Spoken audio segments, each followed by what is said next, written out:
So, good evening, everybody. Good afternoon, everybody. So, this is the post-lunch session, and it's my privilege to introduce Dr. Kapati Chakraborty, Department of Philosophy and Head Department of Art and Culture, Vinod Bihari Mahato, Koilancham University, Dhanbad. She served as guest faculty of ISM Dhanbad Department of Humanities and Social Sciences, and she was invited as a speaker for various national and international seminars and conferences. She was also invited as speaker for symposium at Indian Philosophical Congress. She also delivered endowment lecture at Indian Philosophical Congress. And she has written several books for various journals, proceedings, both national and international. And she has received awards at international conferences, World Thinkers and Writers Peace. She is also the member of University Academic Council, member of University Research Council, life member of Indian Philosophical Congress. She is a life member of ISII-SAR, life member of Akhil Bharatiya Darshan Parishad, and she is the life member of Bharatiya Mahila Darshan Parishad. So it's my pleasure, man, and I invite you to give your deliberation. Thank you.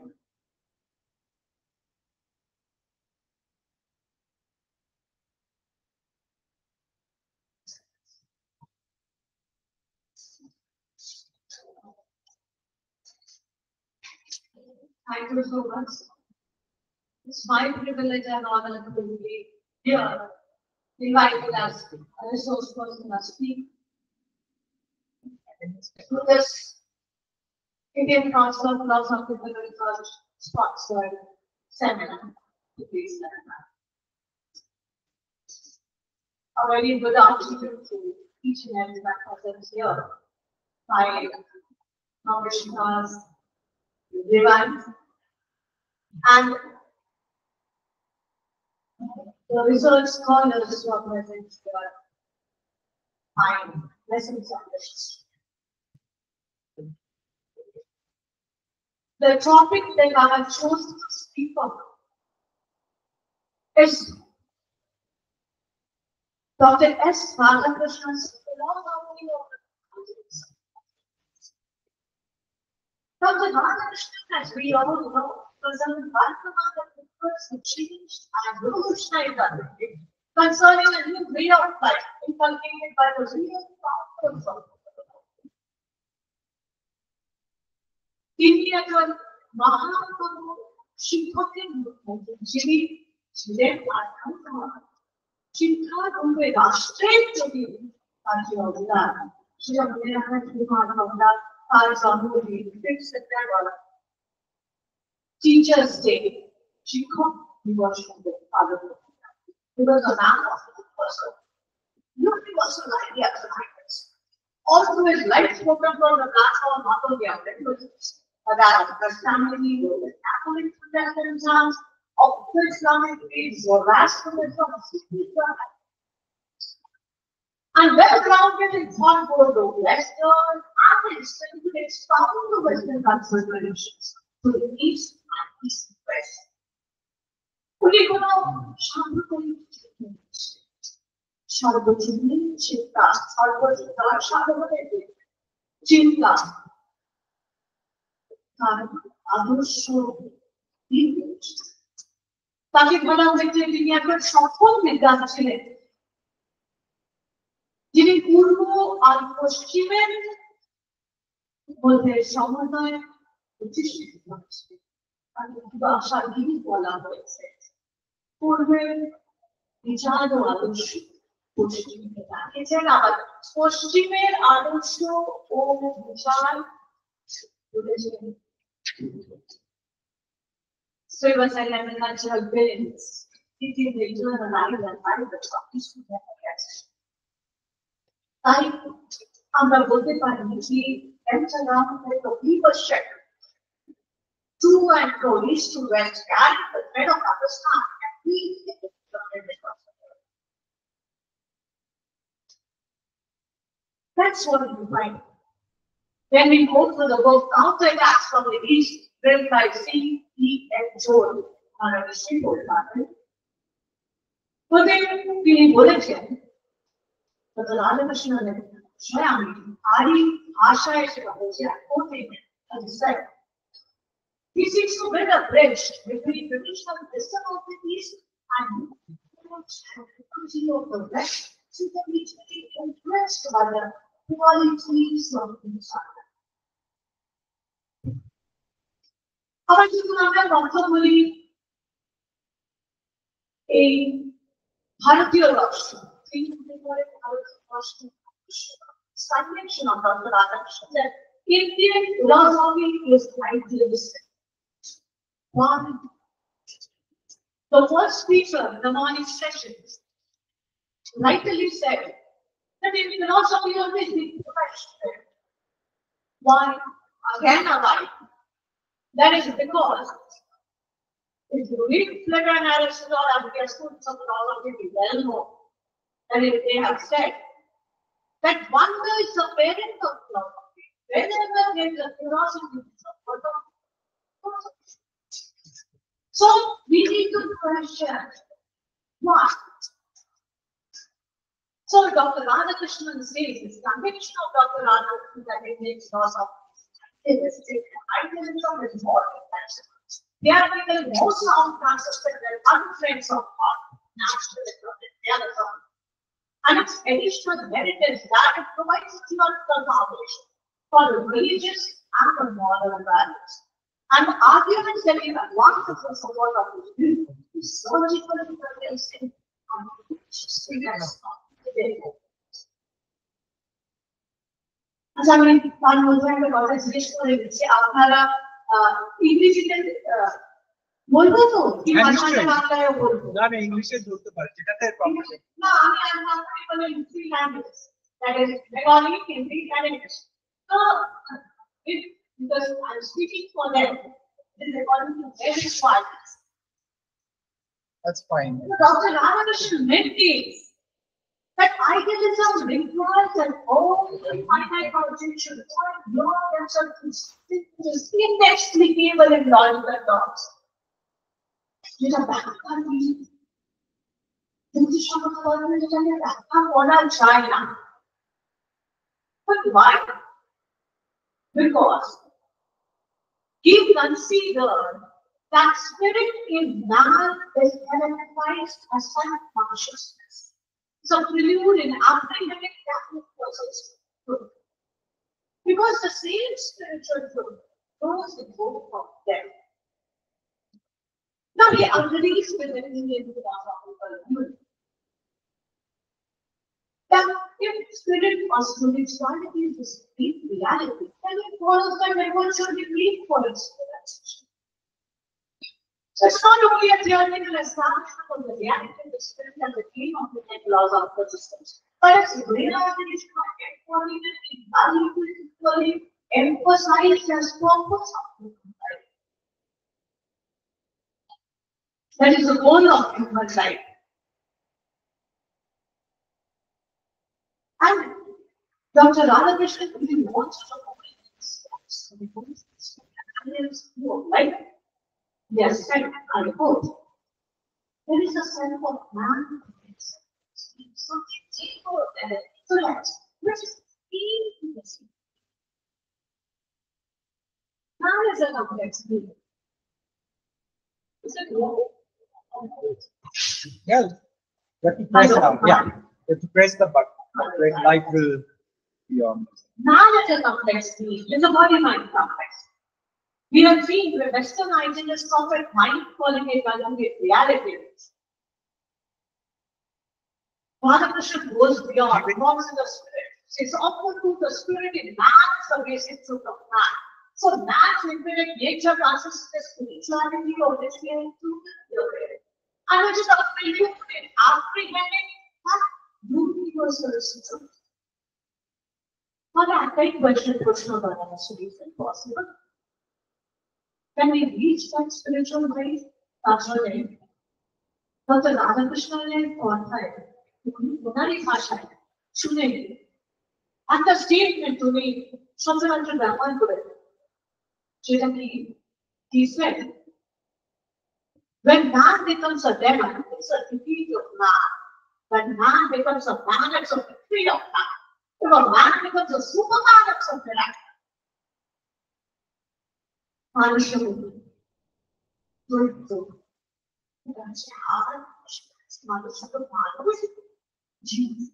আবার মানুষ সবার মহাপুরুষ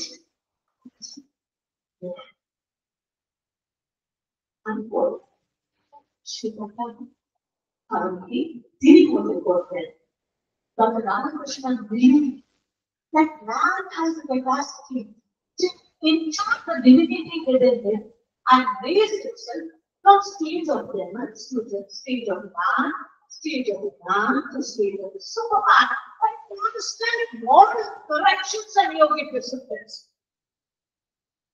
In the normal stage of sannyasis, sannyasis is timing of voluntary protest, but classes the sages of Upanishad, Shankaracharya, and other religious founders of the world.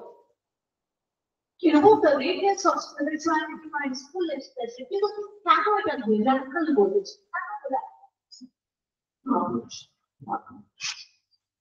It's a rare thing. It's not easily, we cannot get that so easily. I mention miracle.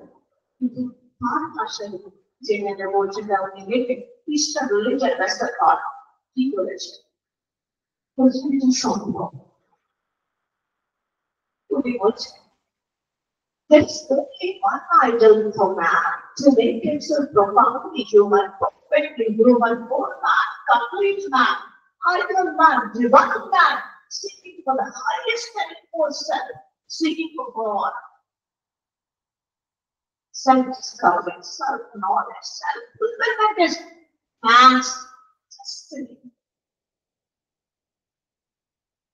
তাহলে আমার আরেকটা প্রশ্ন দাঁড়াচ্ছে মানুষকে তাহলে কি সব কিছু ছেড়ে দিয়ে কর্মজগতে তার উত্তরে আবার তুমি বলেছে তার ভাষায় বলছি need not flee from the world of just to see your innocence. Eternal life is here and now. সম্ভব কি করতে হবে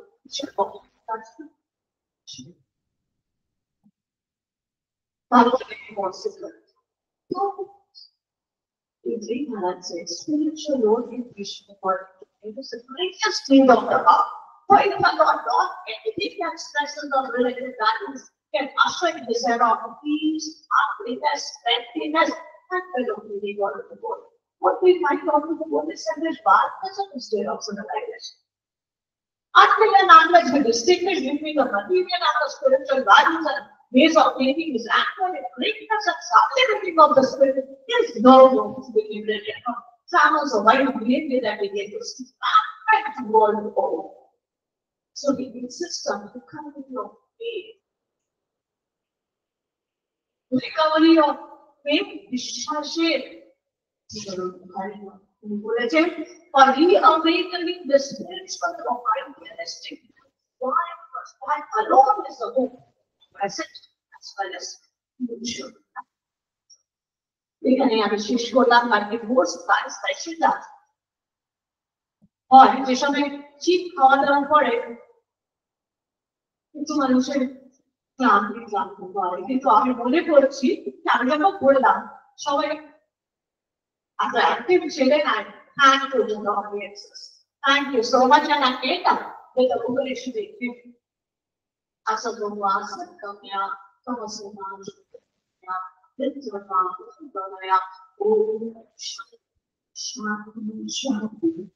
you so much.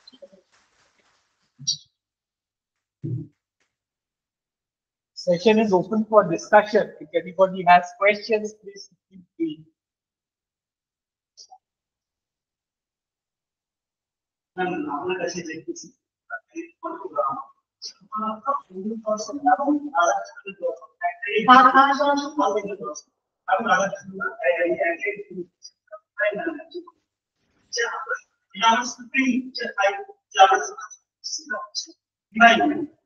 নাই ল্যাব তাহলে যে পার্ট অলরেডি আমার মনে একটু বলবো আমাদের হ্যাঁ, কি কনসিয়াসনেসটাকে কোথাও ভাবে বুঝিস অর্থ ফিলসফি যখন আপনি পড়বেন হ্যাঁ অরবিন্দ থেকে অনেক হিল দেবে আপনার নিশ্চয়ই তবে Radhakrishna was not far away from it philosophy it was there but consciousness যখন কথা বলি মাইন্ডটাকে different stages of mind he has focused on but what Dr. Radhakrishna has said Dr. Radhakrishnan was completely different in saying, Wallet, there is a sense of man at the very center of his being, something deeper than the intellect, which is appealing to the supreme. How he said this. Indian philosophy, we reason that importance there. Our reason they make our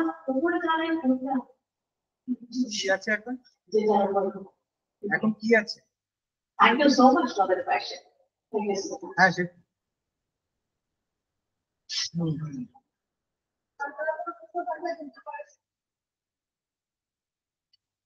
Thank you.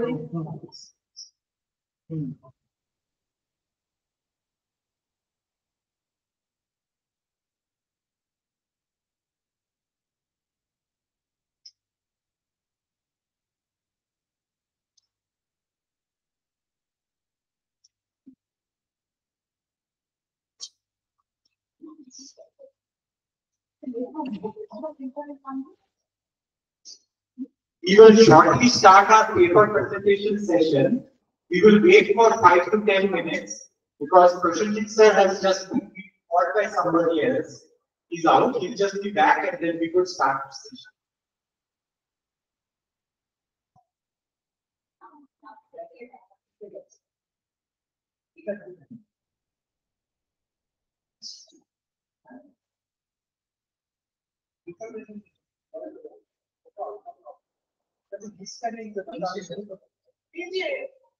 ওরা নিজেরাই লিখে দিয়েছে paper না They're present for that.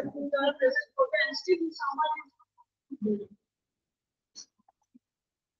Lots of this. Our today discuss our online.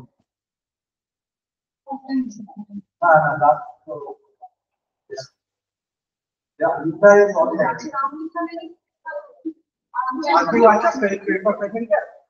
Then let us start the technical session. The academic session has started.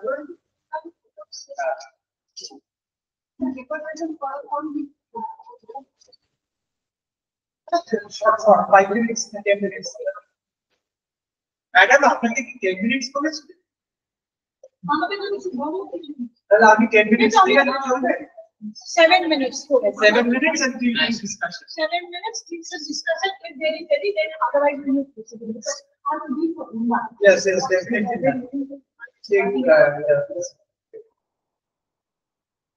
So I'll start the technical session today. Those who are online, please wait till the offline speakers finish their deliberations. So the time which we have decided is 7 minutes at your talk and 3 minutes for discussion. So the first speaker offline is Anandna Kole. Please, ma'am. We are little informing paper for and time that we take. Okay. Oh,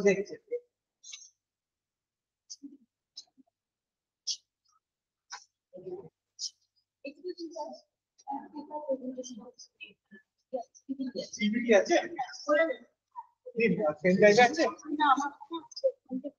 WhatsApp করে দিন।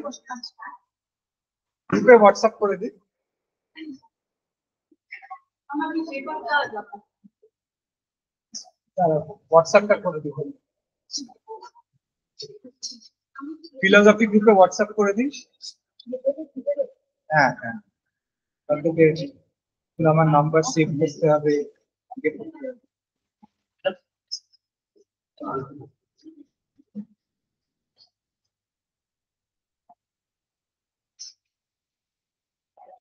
Addition করতে পারে ওটা কি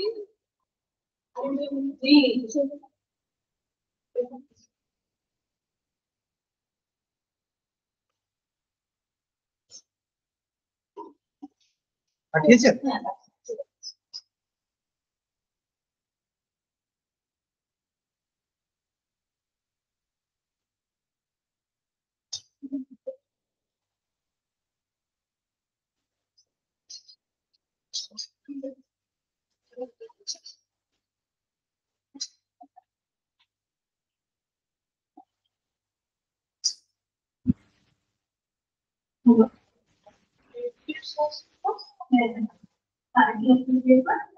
With 7 minutes.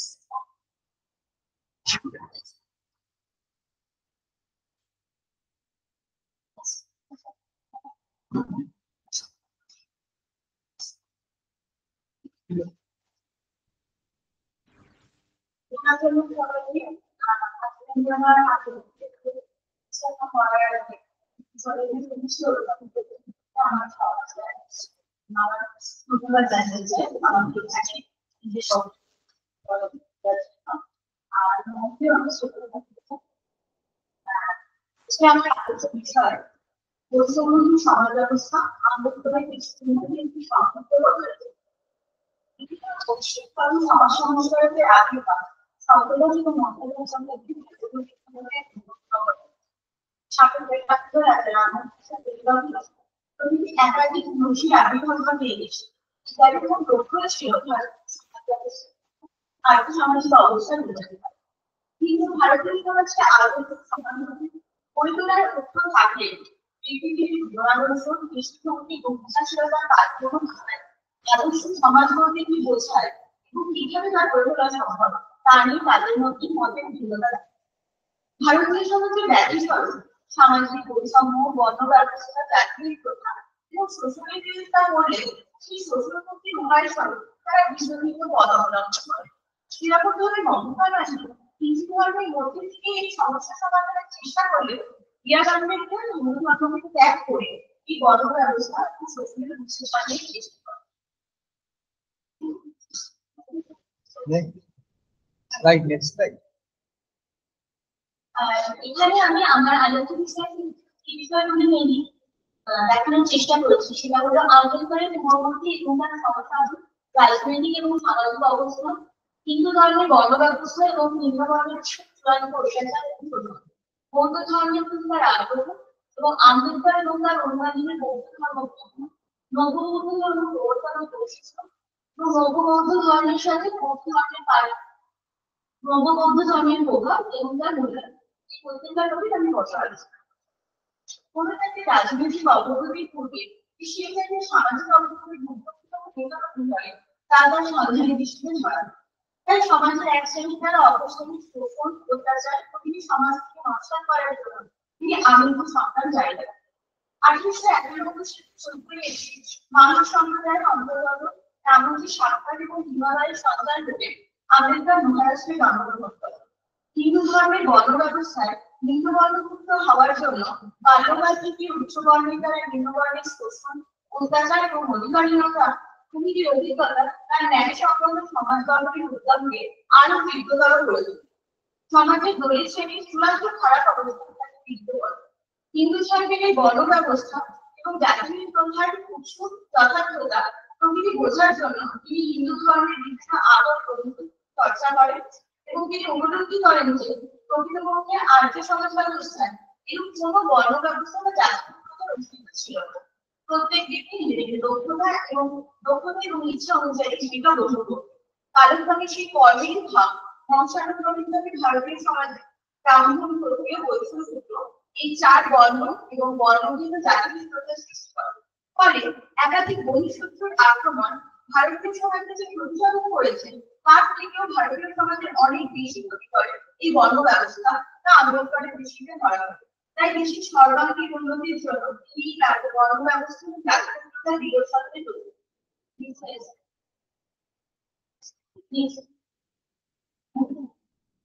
Ambedkar উপলব্ধি করেন যে হিন্দু ধর্মের মধ্যে থেকে দলিত সম্প্রদায়ের সম্মান এবং অধিকার লাভ সমমর্যাদা লাভ করা সম্ভব না হয়, তাহলে তাদের হিন্দু ধর্ম পরিত্যাগ করা উচিত। এবং সেই জন্য 1935 সালে জোলা ঘোষণা করেন অনুসারে আমি হিন্দু ধর্মকে হিন্দুকে জন্মগ্রহণ করলে হিন্দুদের মারা যেতে চাই কিন্তু হিন্দু ধর্ম পরিত্যাগের কথা বললেও তিনি কখনোই ধর্ম পরিত্যাগ করার কথা বলেননি কারণ দলিত সম্প্রদায়ের মানুষের অধিকার প্রতিষ্ঠার জন্য কোনো না কোনো ধর্মের সস্তায় প্রয়োজন আছে তা তিনি বুঝতে পারেন যে ধর্ম মানুষের উন্নতিকে সহায়তা করে তাকে মানসিক শক্তি প্রদান করে যে ধর্ম তাকে উদ্দীপনা যোগায় একে অপরের প্রতি ভালোবাসা এবং ভাতৃত্ববোধের মনোভাব জাগ্রত করে সেই ধর্মই এক সম্বন্ধ সমাজ গঠনের মৌলিক এবং তার কাছে সেই নৈতিকতার ধর্মই হিন্দু ধর্ম ত্যাগ করার ঘোষণার পর ইসলাম খ্রিস্টান শিখ প্রভৃতি একাধিক ধর্ম তাকে নিজ সম্প্রদায়ে অন্তর্ভুক্ত করার চেষ্টা করে কিন্তু স্বাধীনতা সাম্য এবং ভাতৃত্ব প্রতিষ্ঠার লক্ষ্যকে সামনে রেখে তিনি বুঝতে পারেন যে প্রজ্ঞা এবং করুণার উপর ভিত্তি করে গড়ে ওঠা বৌদ্ধ ধর্ম প্রত্যেকের ধর্ম যেখানে সকল মানুষকে নারী পুরুষ নির্বিশেষে সকলকে সমান মর্যাদা অধিকার প্রদান করা হয় যেখানে কোনো রকম শোষণ জাতপাত বিভিন্ন সংস্পর্শ নেই তাই তিনি বর্ণাশ্রম ব্যবস্থা ধ্বংস করার উপায়টিকে গণনা করেন এবং 1956 সালে 14ই অক্টোবর তিনি এবং তার 4 বন্ধু বৌদ্ধ ধর্মে ধর্মান্তরিত হন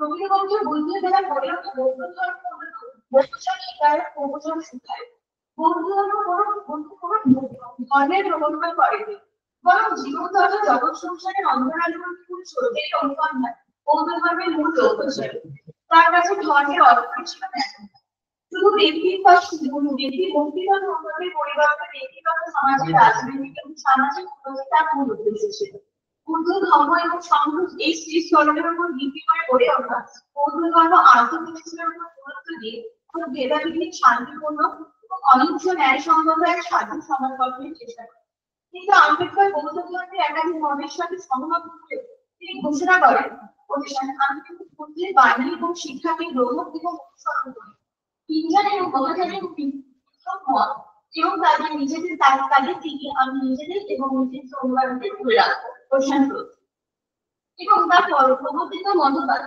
নবচার নামে পরিচিত হয় তিনি বৌদ্ধ ধর্মের স্বীকৃত শুধু আর্য সত্যার মধ্যে প্রথম 3টি আর্য সত্যকে অস্বীকার করেন এবং কেবলমাত্র চতুর্থ আর্য সত্যকে গ্রহণ করেন অন্যদিকে বৌদ্ধ ধর্মের স্বীকৃত বুদ্ধ ধর্ম এই 30 স্মরণের অন্তর্গত বুদ্ধ ধর্মের ধারণাকে গ্রহণ করলেও সংঘের ধারণা অস্বীকার করে কারণ বৌদ্ধ ধর্মের সংঘের ক্ষেত্রে বৃহৎ সামাজিক কল্যাণ কর্ম সংযুক্ত না করে শুধুমাত্র তাদের সংঘিক ধারণার সংঘের মধ্যে সীমাবদ্ধ করে রাখা বৃহৎ সমাজের উন্নতি করতে তাদের ভূমিকা নির্দেশ ছিল না কিন্তু আম্বেদকর মনে করেন যে এই সকল ব্যক্তি জাতি ধর্ম বর্ণ লিঙ্গ নির্বিশেষে ছোট আমি পরিত্যাগ করে এই বৃহৎ সংসারের কল্যাণ কল্পে নিযুক্ত হওয়া উচিত এক কথায় বলা যায় যে বুদ্ধের মতকে পরিবর্তন এবং পরিবর্তন করে কালুচুরি করে তিনি গ্রহণ করেন যা নব্য বৌদ্ধ ধর্ম বা নবজান নামে পরিচিত এই নব্য বৌদ্ধ ধর্মগুলো এমন এক ধর্মীয় আর্থসামাজিক আন্দোলন যা নৈতিক এবং বিজ্ঞানের সংমিশ্রণ যেখানে শান্তি এবং সমৃদ্ধি পরস্পর অঙ্গাঙ্গিভাবে যুক্ত তার এই নব্য বৌদ্ধ ধর্ম তিনি স্বাধীনতা স্থাপন প্রতিষ্ঠার জন্য আইনের ভূমিকাকে স্বীকার করেন কিন্তু তার মধ্যে শুধুমাত্র আইন ব্যবস্থা স্বাধীনতা এবং সম্পূর্ণ প্রতিষ্ঠা ও রক্ষা করতে পারে না এই স্বাধীনতা ও সাম্যের প্রকৃত রক্ষা করা ভাতৃত্ববোধ নিম্ন সম্প্রদায়ের ক্ষেত্রে 40 শ্রেণীর মানুষ হিন্দু ধর্মের অন্তর্গত বর্ণশ্রেণী প্রচার জন্য পুরোপুরি অধিকার করতে না পারলে বৌদ্ধ ধর্মে এরকম বৈষম্য না থাকায় বৌদ্ধ ধর্ম গ্রহণ করার ফলে নিজেদের প্রাপ্য সম্মান এবং অধিকার লাভ করে এবং এই নব্য বৌদ্ধ ধর্ম এক বৈপ্লবিক আন্দোলন করে যা সমাজের দলিত মানুষের সামাজিক সাম্য ন্যায় তার সামাজিক রাজনৈতিক অবস্থা বাক স্বাধীনতা বিবেকের স্বাধীনতা ধর্মাচরণের স্বাধীনতা প্রতিষ্ঠার ক্ষেত্রে উল্লেখযোগ্য শক্তি দিতে কাজ করে পরিশেষে বলা যায় নব্য বৌদ্ধ ধর্ম বৌদ্ধ ধর্মের এক সরলতম এবং কালজয়ী রূপ যা বর্তমান আর্থসামাজিক অবস্থা সমাজ ক্রমাগত মানবতার অবক্ষয় সামনে শান্তি ও সাম্যের বল প্রদর্শন করে মানুষ ও সমাজের অগ্রগতি তত সর্বাঙ্গীন বিকাশ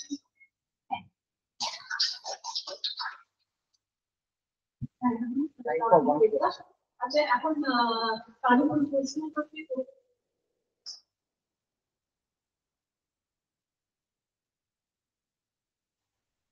সব পেপারগুলো হয়ে যাক তারপরে আমি প্রশ্ন করতে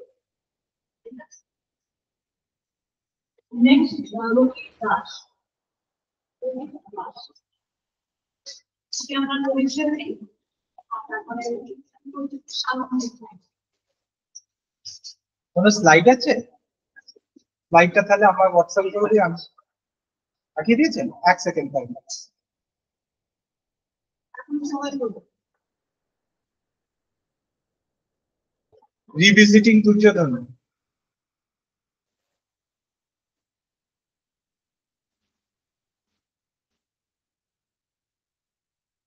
দাঁড়াও দাঁড়াও 1 সেকেন্ড।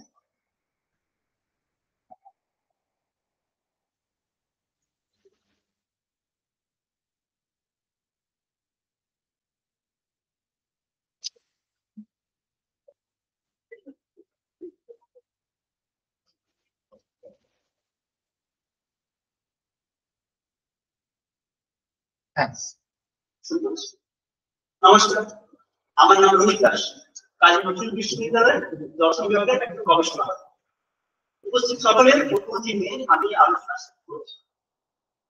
এই সেমিনারে যিনি প্রথম বক্তা কল্যাণ ব্যানার্জি, তিনি একটা কথা বলেছেন যে মহাবিষ্ণু মন্দিরার তার এথিক্স অ্যান্ড এথিক্স গ্রন্থে একটি পেপার লিখেছেন, দ্য থ্রোন ওয়াজ দুর্যোধন রং। এই ব্যাপারটার উদ্দেশ্য হচ্ছে মহাভারতের সেই আন্দোলনকে প্রশ্ন করা, যে আন্দোলন এবং মহাবিষ্ণু মন্দিরের সেই চিন্তাধারাকে নিয়ে আজকে আমি এই ব্যাপারে লক্ষ্য করছি, যার নাম হচ্ছে দুর্যোধনকে ফিরে দেখা, ক্ষমতার ফিরে দেখা।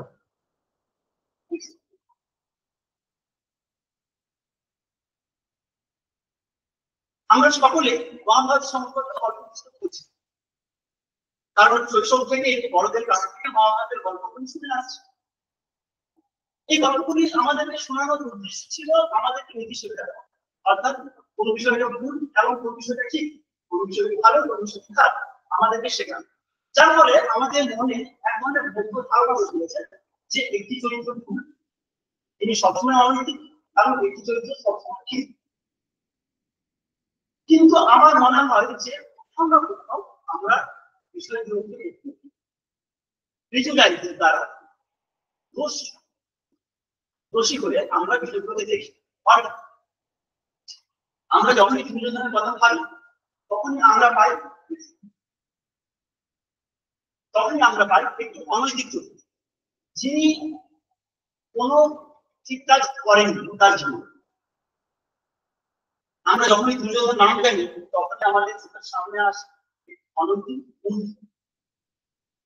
অর্থাৎ আমরা এমন ভাবে দেখি যেন ব্যর্থ আমাদেরকে দেখাতে চেয়েছে যে দুর্যোধন চরিত্রটি বলে একটি অনৈতিকতা করবে, কিন্তু সত্যি তাই নেই।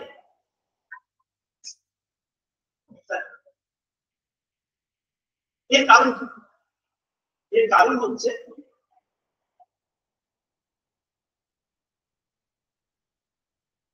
হচ্ছে দুর্যোধনের পৃথক কয়েকটি কাজ, যেগুলো আমরা মহাভারতে দেখি। সেই কাজগুলো প্রথম হচ্ছে পাণ্ডব বিধানের চেষ্টা। আমরা জানি দুর্যোধন বারবার পাণ্ডব বিধানের চেষ্টা করেছেন, সবাই করেছেন, তার গ্রহণ করেছেন।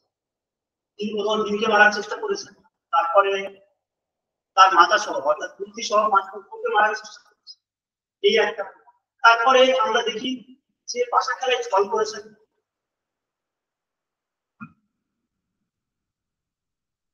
দ্রৌপদীকে অপমান করেছেন, এবং শ্রীকৃষ্ণ যখন হিসেবে যান সেই যুদ্ধেরও অপমান করেছেন।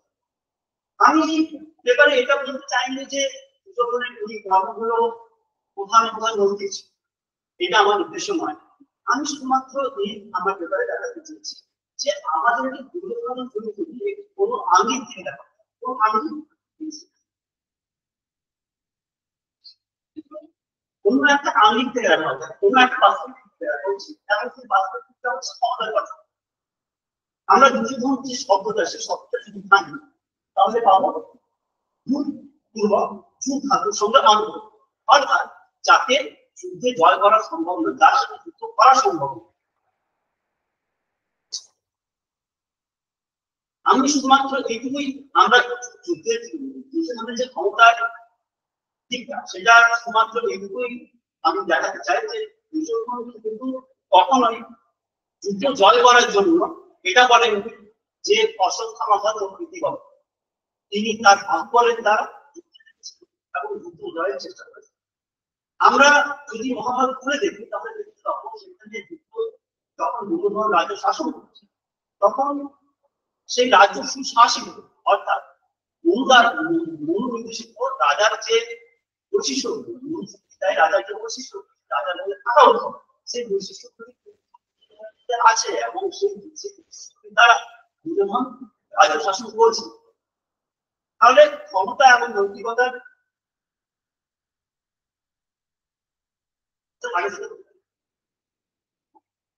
তাহলে ক্ষমতা এবং নৈতিকতার সম্পর্কটা আমাদেরকে বুঝতে হবে যে যখন একজন মানুষ ক্ষমতা পান তখন তার সঙ্গে কিছু নৈতিকতা আছে এবং সেই নৈতিকতা এবং ক্ষমতার মধ্যে একটি দৃঢ় সম্পর্ক। তারা মানে যুদ্ধ দুর্যোধন যুদ্ধ করতেন না, দুর্যোধনের যুদ্ধ করার কারণ হিসেবে তার ক্ষমতার সিংহাসন এবং গৌরব।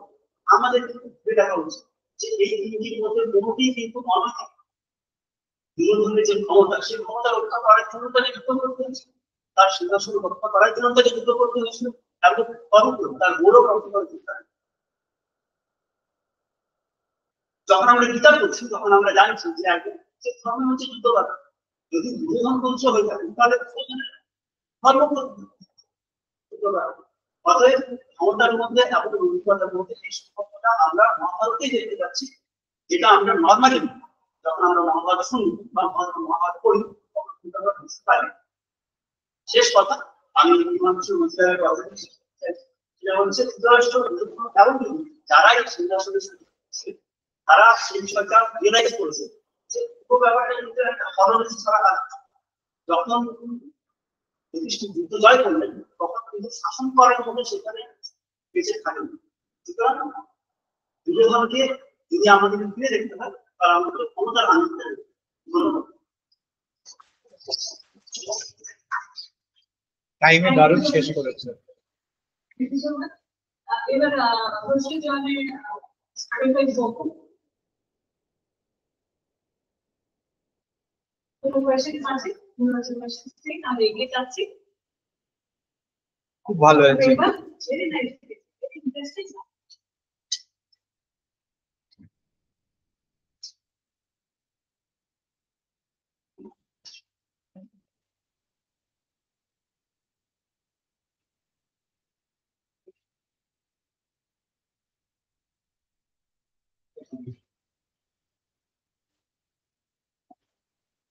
Next.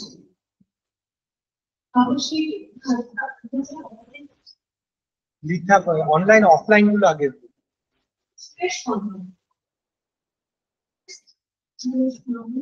স্লাইড আছে।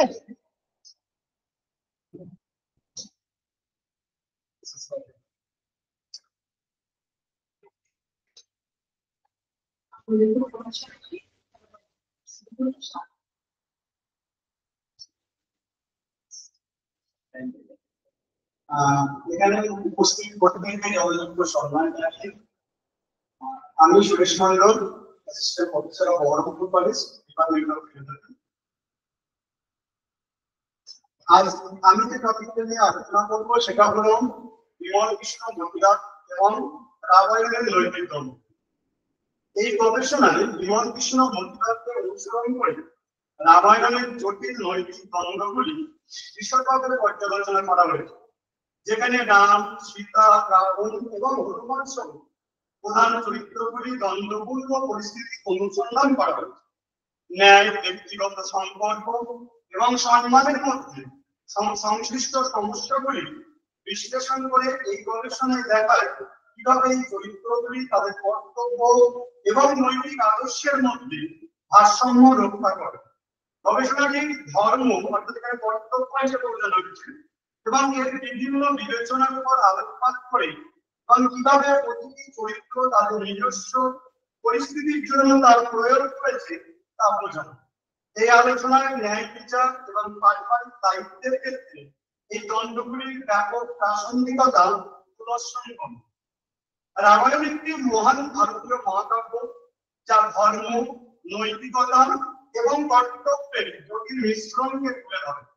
মহাকাব্যের প্রতিটি চরিত্র, ঘটনা এবং সম্পর্ক আমাদের সামনে নৈতিক সংকট এবং দ্বন্দ্ব উপস্থাপন করে, যা শুধুমাত্র ঐতিহাসিক বা পৌরাণিক নয়, বরং নৈতিকতা, দায়িত্ব ও মানব জীবনের চিরন্তন প্রশ্নগুলোকে চিন্তাশীলভাবে উপস্থাপন করে।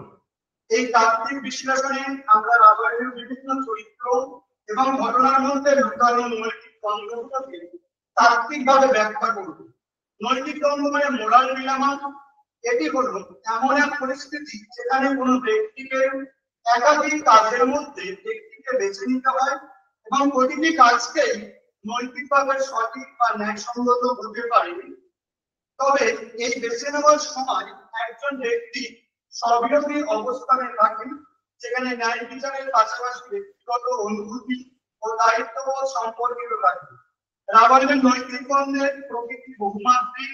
একদিকে ব্যক্তি বিশেষের দায়িত্ব, অন্যদিকে সামাজিক ধর্ম, রাজনৈতিক কর্তব্য। একদিকে যেমন সম্পর্কের প্রতি আনুগত্য, অন্যদিকে সামগ্রিক নৈতিক আদর্শ।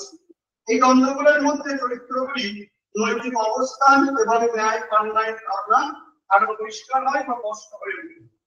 উদাহরণস্বরূপ বলা যায়, রামচন্দ্রের চরিত্রে পিতৃভক্তি এবং রাজধর্মের মধ্যে এক গভীর নৈতিক দ্বন্দ্ব দেখা যায়। পিতা দশরথের আদেশে 14 বছরের জন্য বনবাসে যাওয়ার সময় পিতৃভক্তিতে নিদর্শন, কিন্তু রাজা হিসেবে তিনি যে অযোধ্যার প্রতি দায়বদ্ধ ছিলেন, এখানে রামের সিদ্ধান্ত যে শুধুমাত্র পিতার আদেশ মেনে নেওয়া নয়, বরং একজন রাজকুমার এবং ভবিষ্যৎ রাজার আদর্শ রক্ষা। নৈতিকভাবে একটি বিশাল তাত্ত্বিক দ্বন্দ্বের জন্ম নেয়। রামের ক্ষেত্রে পিতার আদেশের প্রতি আনুগত্য যেমন গুরুত্বপূর্ণ, তেমনি রাজ্যের প্রতি তার দায়িত্ব রয়েছে। পিতার আদেশ রক্ষা করে তিনি যেমন ব্যক্তিগত সম্পর্কে মূল্যবোধের চেয়ে যোগ্য সামাজিক দায়িত্বকে প্রাধান্য দিয়েছেন, যা নীতিগতভাবে সঠিক বলে বিবেচিত হয়। এখানে ধর্ম বা নীতির প্রতি আনুগত্য এবং ব্যক্তিগত দায়িত্বের মধ্যে একটি সামঞ্জস্যের প্রয়োজন ছিল, যা রাম করে দেখিয়েছিলেন। রাম যখন সীতাকে অযোধ্যা রাজ্য ত্যাগ করেন, তখন তার সামনে একটি কঠিন নৈতিক দ্বন্দ্ব ছিল। একদিকে একজন রাজা হিসাবে তার প্রজাদের কাছে সন্দেহ দূর হবেন বা দূর করতে হবে, অন্যদিকে একজন স্বামী হিসাবে তাকে সীতার প্রতি আনুগত্য ও ভালোবাসা দেখাতে হবে। এই দ্বন্দ্বে রাম রাজধর্মকে অগ্রাধিকার দেন। তিনি প্রজাদের সন্তুষ্ট করার জন্য সীতাকে ত্যাগ করেন, কিন্তু এই কাজের পরে তার ব্যক্তিগত নৈতিকতার প্রতি প্রশ্ন ওঠে। সীতার পবিত্রতার প্রমাণ থাকা সত্ত্বেও তাকে ত্যাগ করা রামের নৈতিক দৃষ্টিভঙ্গি দ্বিধাগ্রস্ত করে তোলে। এখানে রামের যে নৈতিকতার কঠোর এবং মূল্যবোধের উদাহরণ হলেও এটি ব্যক্তিগত সম্পর্কের ক্ষেত্রে একটি নৈতিক চ্যালেঞ্জ ছিল। ভরত রামের ছোট ভাই, তার চরিত্রের এক মহান নৈতিক দ্বন্দ্বের সম্মুখীন হন। কৈকেয়ীর বধ এবং অনুযায়ী রাজ্য শাসন করার সুযোগ পেলেও তিনি তা গ্রহণ করতে অস্বীকার করেন।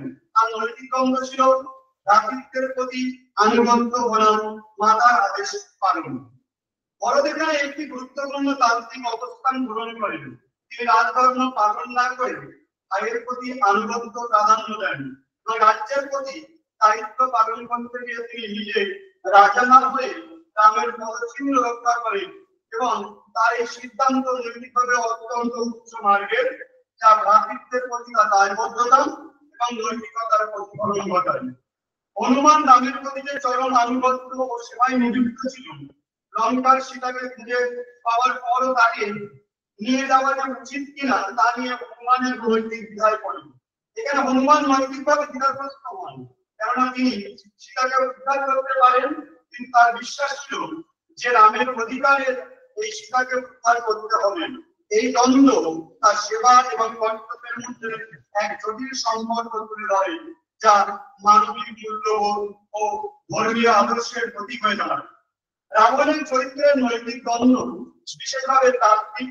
একদিকে সীতাকে অপহরণ করে নীতির বিরুদ্ধে যান, কিন্তু অন্যদিকে তার নিজের সম্মান ও ক্ষমতার প্রতি আগ্রহ তাকে বাধা বাধ্য করে সীতাকে ধরে রাখতে।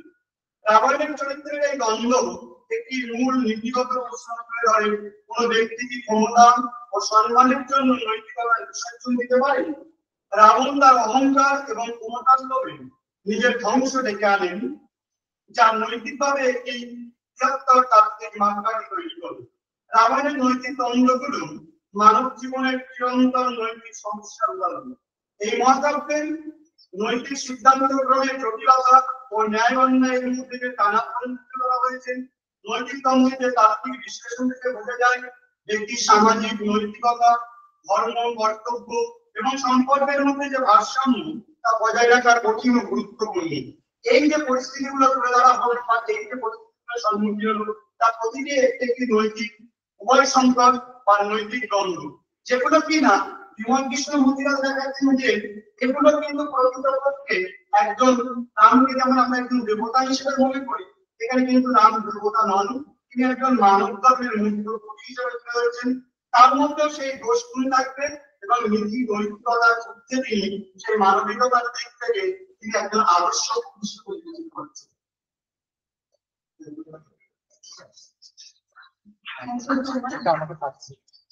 It's very interesting. Thank you so much. Next speaker, Shamini Sharma. Shamini Sharma.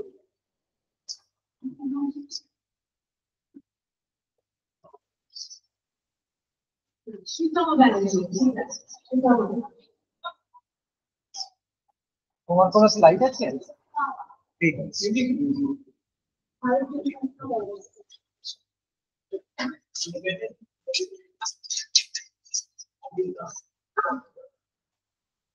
দিশা ভট্টাচার্য আছে, আছে ও অনলাইনটা লাস্টে করছি আগে। প্রশ্ন থাকে সব লিখে রাখলে ভালো হবে।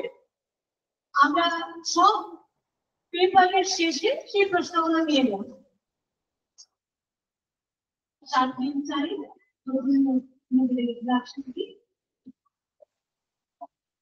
নমস্কার, আমি শীতমা ব্যানার্জি। আমি কুড়িগড় থেকে আসছি। কুড়িগড়ের ব্যক্তি যারা এখানে যারা আছেন, শুধু ম্যাম স্যার সবাই শ্রদ্ধা প্রণাম জানান, ছাত্রছাত্রীদের আমার ভালোবাসা জানান।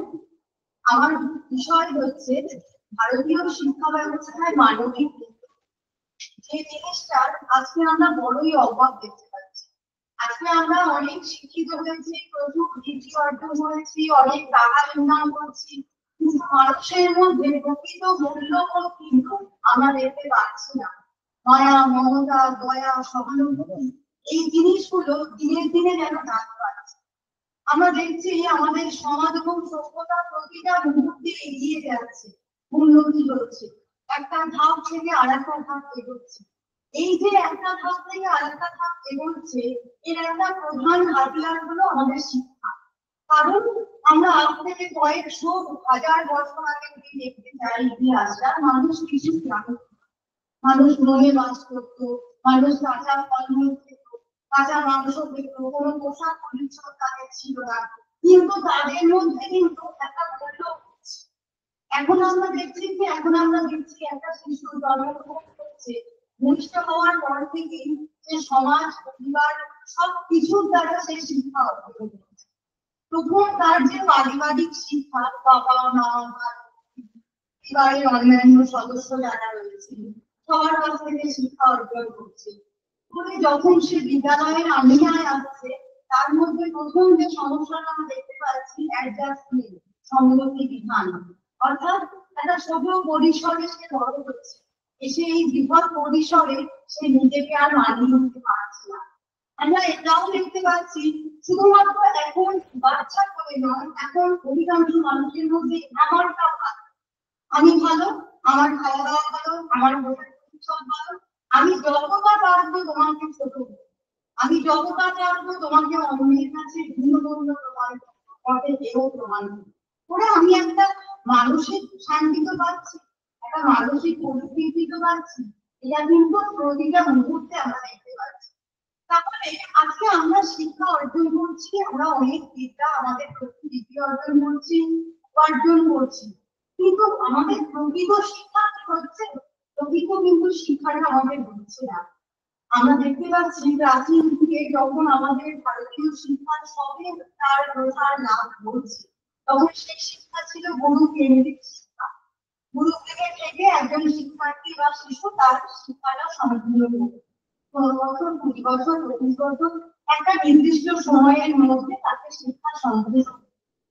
শুধু শিক্ষা সম্পূর্ণ নয়, আমরা জানি শিক্ষার সঙ্গে সঙ্গে তাকে কিন্তু গুরুকে অনেক রকম কাজ করতে হতো, যে কাজগুলো করতে সে বাধ্য ছিল।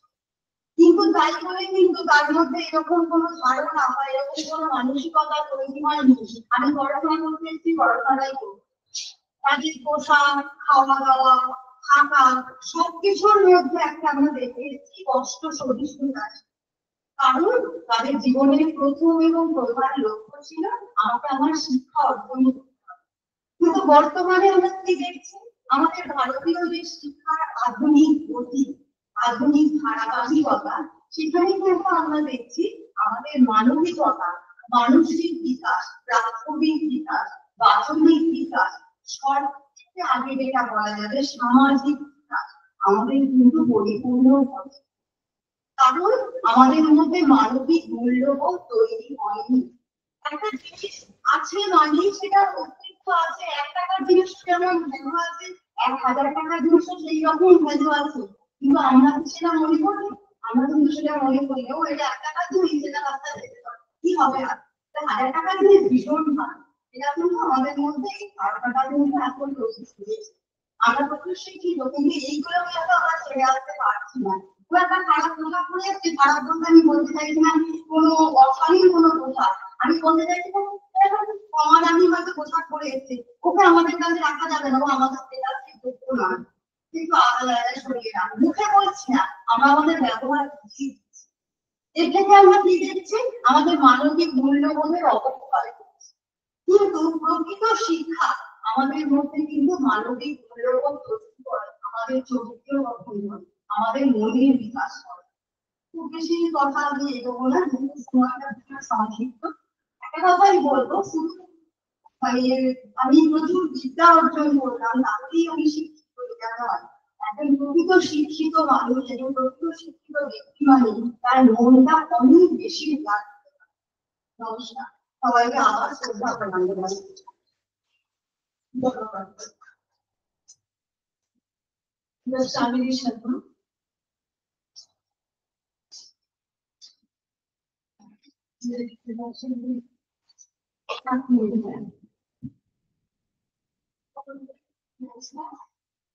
আমি স্বামী শর্মা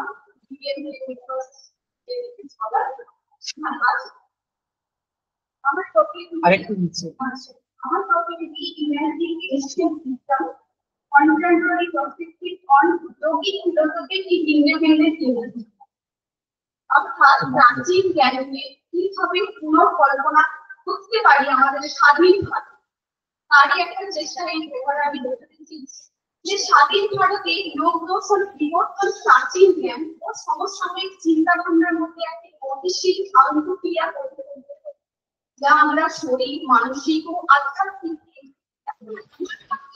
পৌঁছানোর চেষ্টা করেছি যে আমরা ভারতীয় দর্শনে যোগ দর্শনের প্রাচীন কাল থেকে একটা গুরুত্বপূর্ণ অঙ্গ রূপে চর্চিত করে বা আমরা প্রত্যেকে পড়ছি বা পড়বো। এর যে চেষ্টা, যে কল্পনা, সেটা যে কিভাবে স্বাধীন ভারতে আমাদের যে যোগ দর্শনের একটা গুরুত্বপূর্ণ বিষয় হিসাবে প্রতিফলিত হতে পারে, তারই একটা যে দিক কিভাবে আমরা তার কল্পনা করবো, সেটাই বর্তমান সময়ে আমরা দেখতে পাচ্ছি যে 21শে জুন যেটাকে যোগা দিবস বলে, ইন্টারন্যাশনাল যোগা দিবস, যোগা ডে বলে পালন করা হয়। যেটা এই বছর 2024-এ যার থিম ছিল yoga for health and society, অর্থাৎ যোগ একটি রূপান্তরকারী অনুষ্ঠান ও মন ও শরীরের সামঞ্জস্য, চিন্তা ও কর্মের মধ্যে ভারসাম্য এবং পরিপূর্ণতার ঐক্যের প্রতিনিধিত্ব করছে। শরীর, মন, আত্মাকে কিভাবে একত্রিত করতে পারি, তারই একটা এই চেষ্টা যে কিভাবে পুরো ওয়ার্ল্ড ওয়াইড একটা যোগা একটা বিশ্বর একটা চর্চিত বিষয় হয়ে এটা পুনর্কল্পনা করার সাথে সাথে আমরা ইন্ডিপেন্ডেন্ট ইন্ডিয়াতে তার ইম্পর্টেন্স কিভাবে তুলে ধরতে পারছি, সেটারই একটা প্রচেষ্টা আমরা করবো, করছি। তাছাড়া এখানে যে প্রাচীন জ্ঞানকে কিভাবে আমরা তুলে ধরবো, যোগের যে ঐতিহাসিক যে শিকড়ের দিকে যখন আমরা ইঙ্গিত করি, প্রথমে আমরা পাই মহর্ষি পতঞ্জলির যোগ সূত্রকে, এবং সেখানে দেখতে পাই যে কিভাবে শরীরকে বা আসনকে তিনি সেখানে প্রাধান্য দেন। সেখানে নীতিগত যেটা আমরা যোগ দর্শনে অষ্টাঙ্গিক যোগের যম নিয়ম ধ্যান বা দার্শনিক কাঠামোতেও অন্তর্ভুক্ত, সেই জিনিসটাই পুনর্কল্পনা কিভাবে হচ্ছে আধুনিক প্রেক্ষাপটে তার যে নীতিগত অভিযোজন পুনর্ব্যাখ্যা এবং পরামর্শের সাথে সাথে স্বাধীনতার পর ভারতীয় সমাজে যোগ দর্শন নতুন একটা প্রতিফলিত করছে, যেখানে কেবল আধ্যাত্মিক অনুষ্ঠান নয় বরং স্বাস্থ্য, মনোবিদ্যা, সামাজিক পুনর্গঠনের এক কার্যকর মাধ্যম হিসাবে স্বীকৃতি লাভ করেছে। এই যে পেপারটা যে আমি এখানে বলছি তার মধ্যে একটা ভীষণ তিনটে ইম্পর্টেন্ট জিনিস আমি তুলে ধরতে চেষ্টা করেছি, যে শরীর ও চিকিৎসাগত দৃষ্টিভঙ্গি কিভাবে যোগকে চিকিৎসা ও স্বাস্থ্য একটা গুরুত্বপূর্ণ অঙ্গ এবং আধুনিক চিকিৎসা বিজ্ঞানের সাথে তার সম্পর্ক কি সেটা। তারপরে আমি এখানে দেখার চেষ্টা যে মানসিক ও আধ্যাত্মিক উন্নতি যোগের মাধ্যমে কিভাবে ব্যক্তিগত মানসিক ও উন্নতি ঘটে এবং কিভাবে এই ধরনের আধ্যাত্মিক অনুষ্ঠান রূপান্তরিত হবে। তাছাড়া সামাজিক ও সাংস্কৃতিক পুনর্গঠন, স্বাধীন ভারতের সমাজে যোগের ভূমিকা ভারতীয় ও পশ্চিমা ব্যাখ্যা তুলনামূলক বিশ্লেষণ কিভাবে একটা সামাজিক ও নৈতিক চেতনার বিকাশ করতে পারে। আধুনিক ভারতের দর্শনে যোগের অবস্থান ও প্রাসঙ্গিকতা বোঝা দরকার। প্রাচীন জ্ঞানের সাথে তার আন্তঃ সম্পর্ক বর্তমান সময়ে যোগ শুধু ভারতবর্ষ নয়, সারা পৃথিবী বা ইউনিভার্সাল একটা গুরুত্বপূর্ণ পুনর্মূল্যায়ন ও আধুনিক পুনর্নির্মাণ রূপে আমরা এখানে একটা গুরুত্বপূর্ণ বিষয় হিসাবে তুলে ধরতে পারি। সেটাই আমার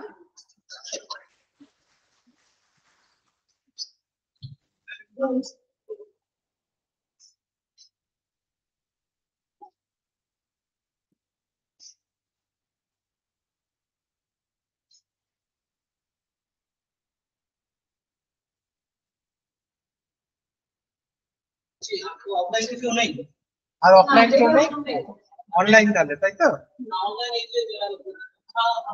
এক সেকেন্ড, আমি অনলাইনের ব্যবস্থা মাইকটা লাগিয়ে দিতে হবে।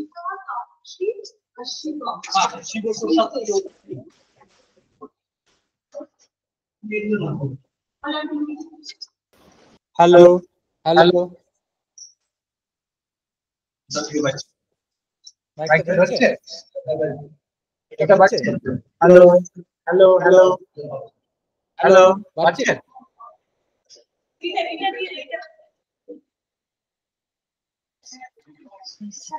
হ্যাঁ শোনা যাচ্ছে, শোনা যাচ্ছে, শোনা যাচ্ছে। এটা বাজছে না? হ্যাঁ শোনা যাচ্ছে।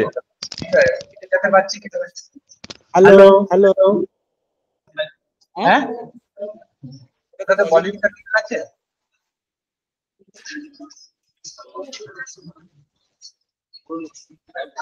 হ্যালো হ্যালো, হ্যাঁ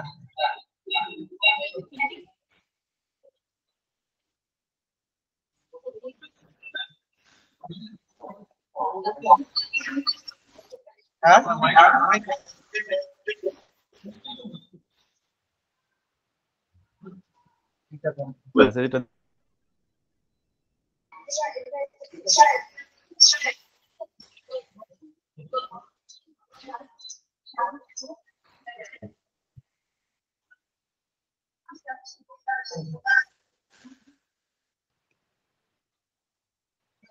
হ্যালো মাইকটা hello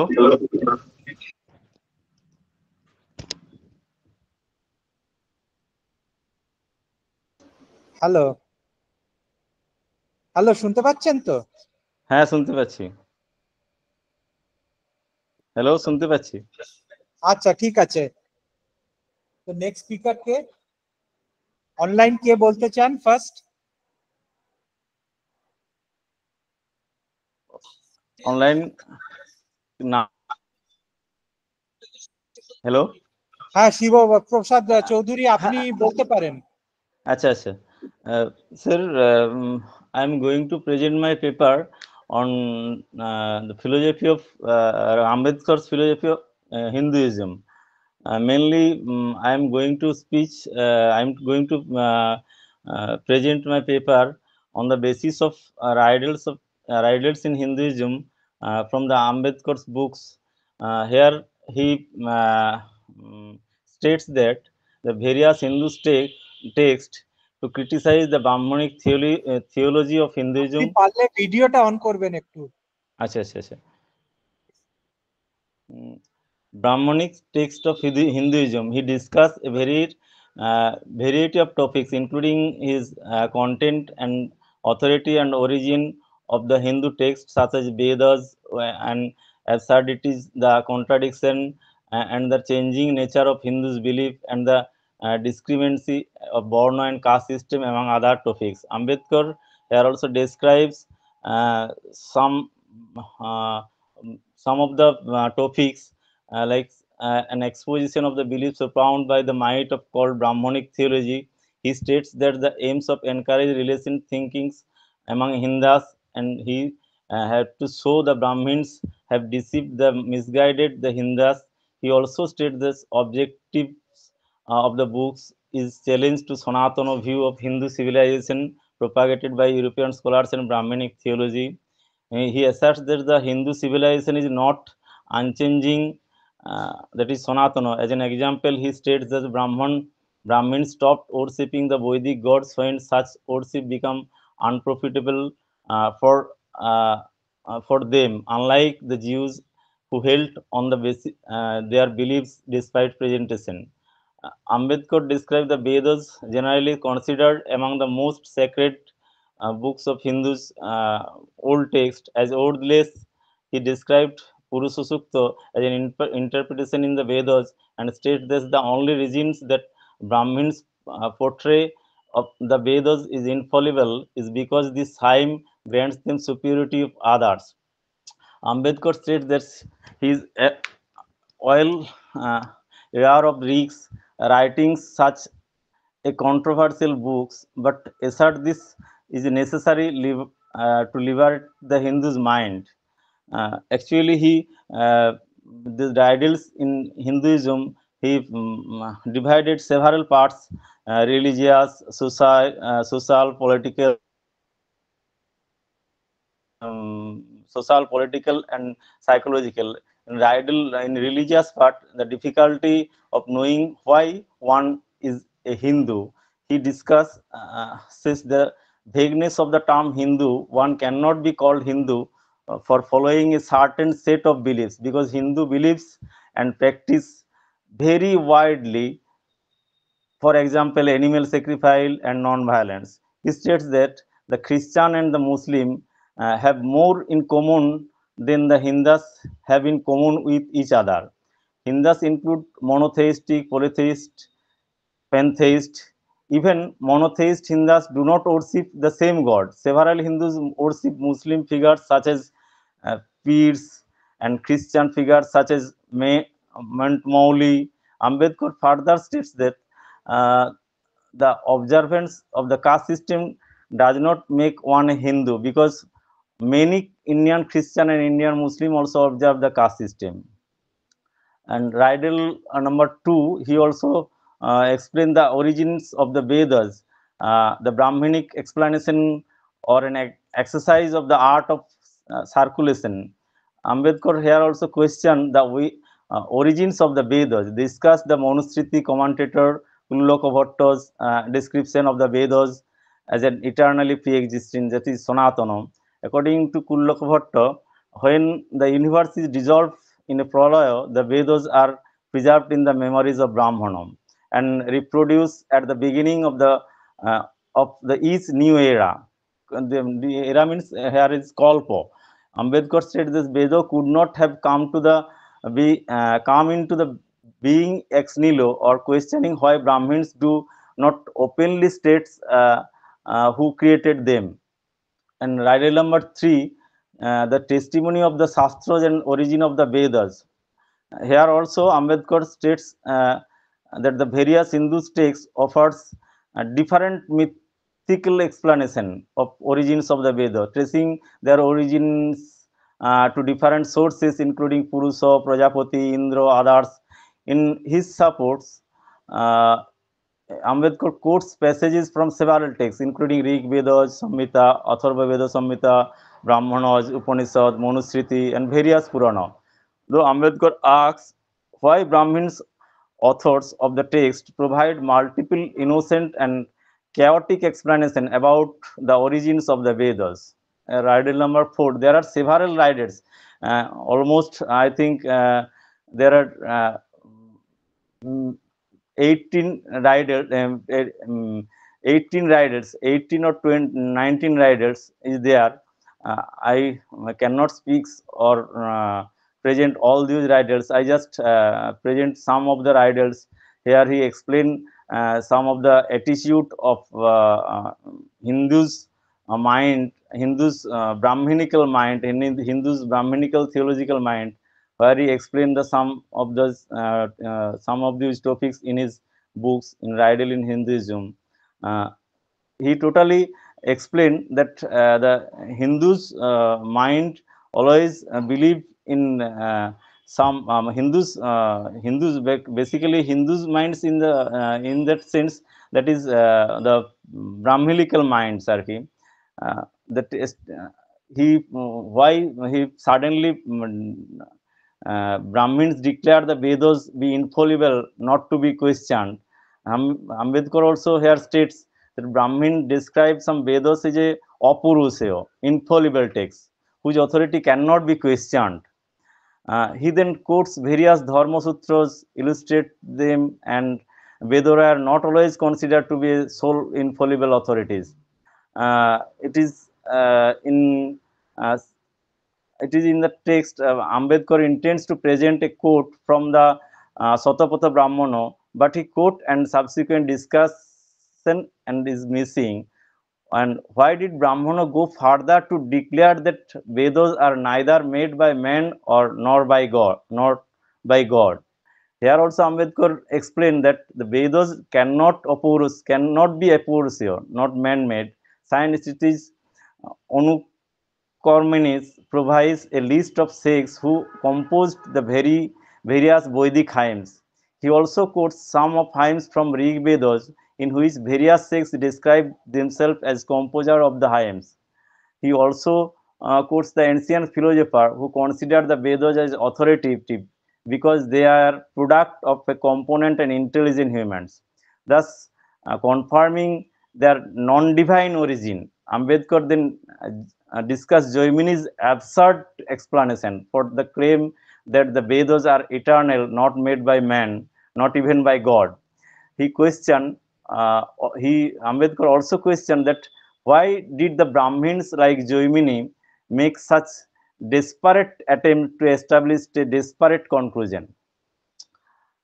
And after that, Ambedkar also explained the contents of the Vedas.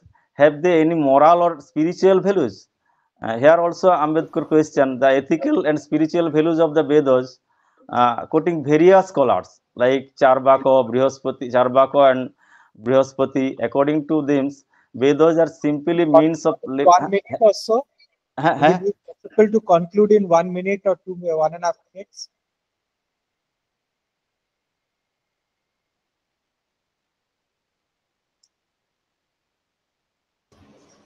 Your voice has gone, sir. Hello. I can hear you now. Okay, sir. Actually, Ambedkar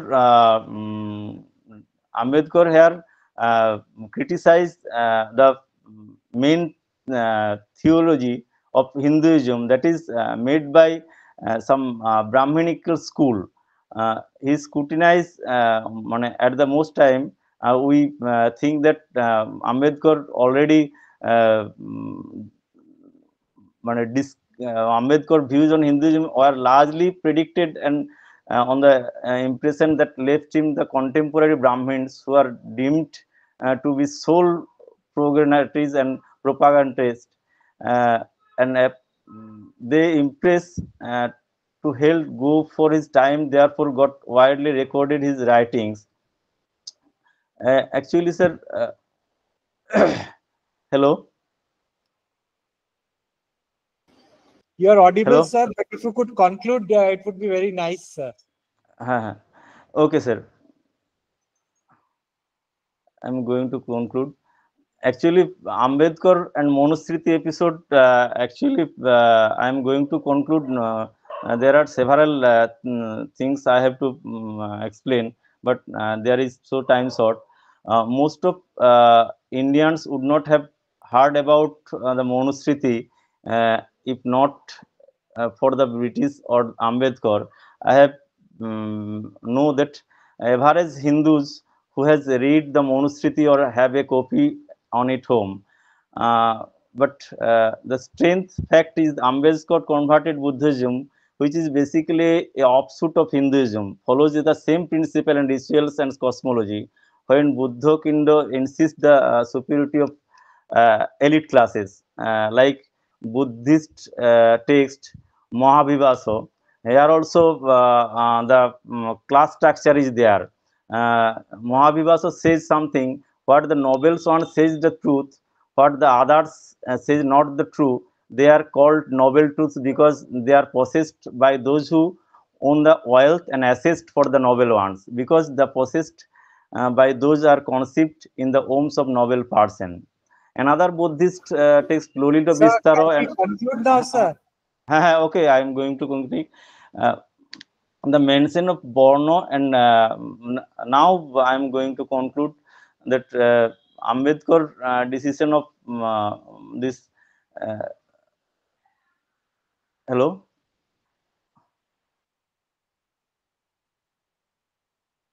শোনা যাচ্ছে Hello.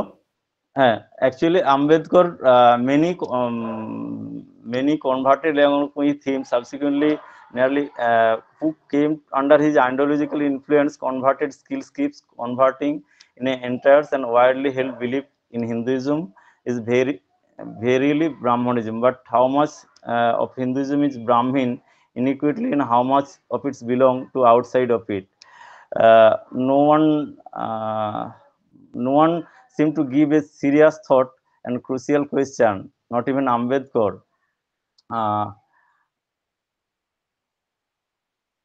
Actually, whether those stories really happened or not, how foolishly they are presented by our pundits, it is totally different matter altogether, and meriting the separate debates. Thank you, sir. Thank you. So, who is the next speaker? Is Taposhi there? Yes, sir. Yes, madam, you can start with your deliberations. Okay. Respected chairperson and other dignitary and the professor from other colleges, I Taposhi De, Department of Political Science, Bankura Sammilani College. I'd like to state about the topic media ethics and accountability, a cornerstone of democracy. It is a descriptive paper based on the secondary sources. This paper proposes to explain the role of media as the fourth estate and as watchdog of the government, and while performing these duties, are they able to Madam, follow can you put on your video? Yes, sir. Can you put on your video, madam? Yes, ma'am. Yes, actually, okay. And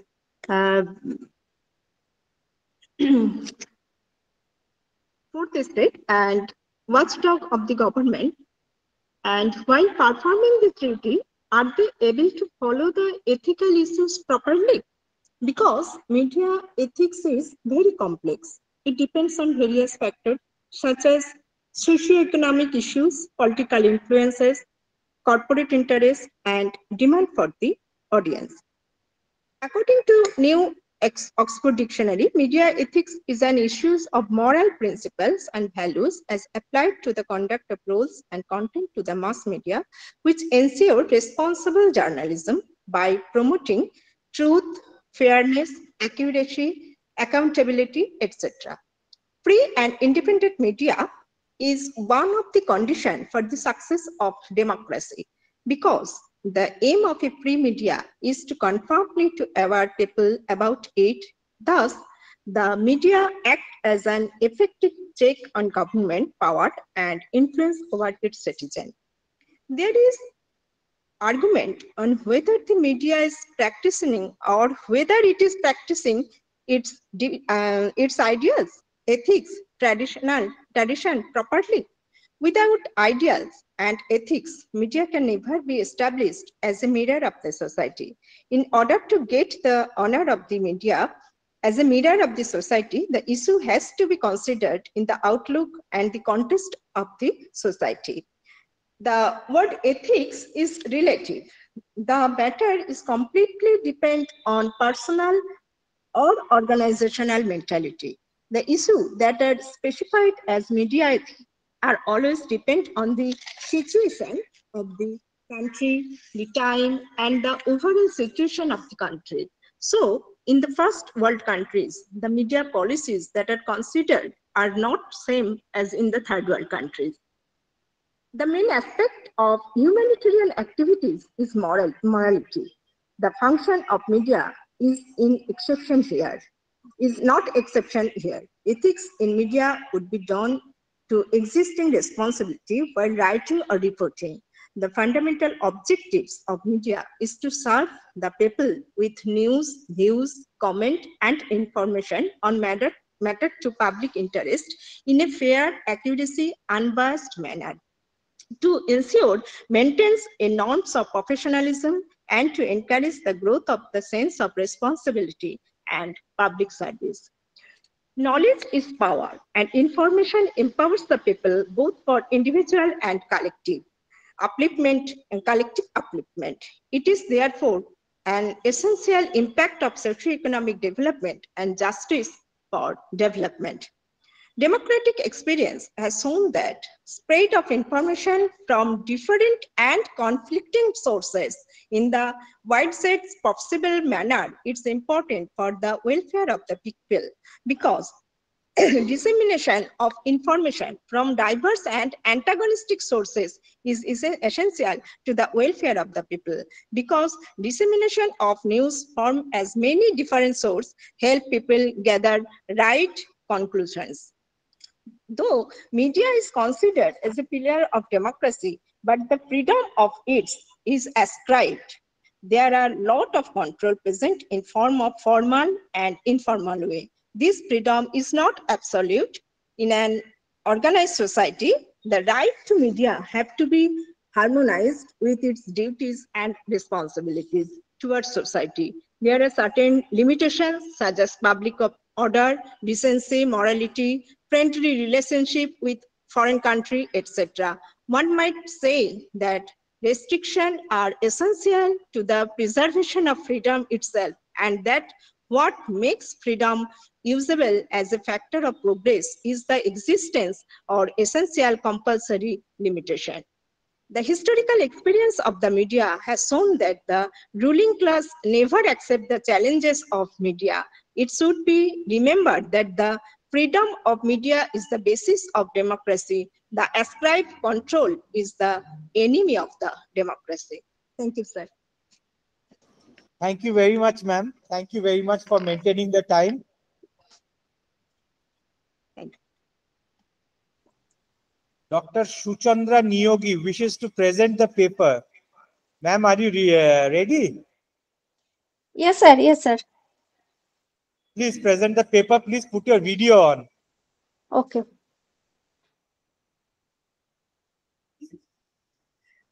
Shuchandra Niyogi, she wants Yes, to sir. present. I am trying to put on my video.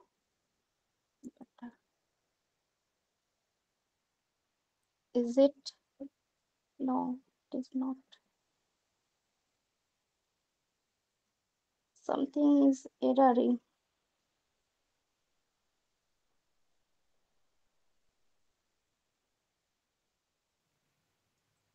My video is turned on, but it is not showing the font. Madam ক্যামেরাটা একটু rotate করে দেখুন। হ্যাঁ, রোটেটটা করার চেষ্টাই করছি, কিন্তু রোটেটটা হচ্ছে না, আমি ওই জন্যই চেষ্টা করছি। ম্যাম তাহলে একটু পরে আপনাকে করি, আগে যাতে করার করে দিচ্ছি। ওকে ওকে ওকে ওকে স্যার, ওকে স্যার, আমি চেষ্টা করছি।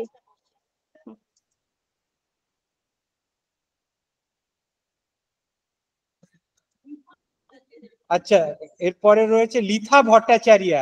ম্যাডাম আপনি রেডি আছেন? হ্যাঁ হ্যাঁ, আমি রেডি আছি। হ্যাঁ, আপনি একটু যদি পারেন ভিডিওটা অন করবেন, সবাই দেখছে তো অডিটোরিয়ামে। হ্যাঁ, দেখা যাচ্ছে? হ্যাঁ দেখা যাচ্ছে আপনাকে। ওকে, আমি শুরু করছি। আচ্ছা, আমার নাম লিথা ভট্টাচার্য, আমি যাদবপুর বিশ্ববিদ্যালয়ের দর্শন বিভাগের পিএইচডি স্কলার। আজকে আমি যে পেপারটা প্রেজেন্ট করব তার নাম হচ্ছে অমর্ত্য সেনের আলোকে সামাজিক ন্যায়। সামাজিক ন্যায় বিচারের ধারণাটা অত্যন্ত প্রাচীন একটি ধারণা।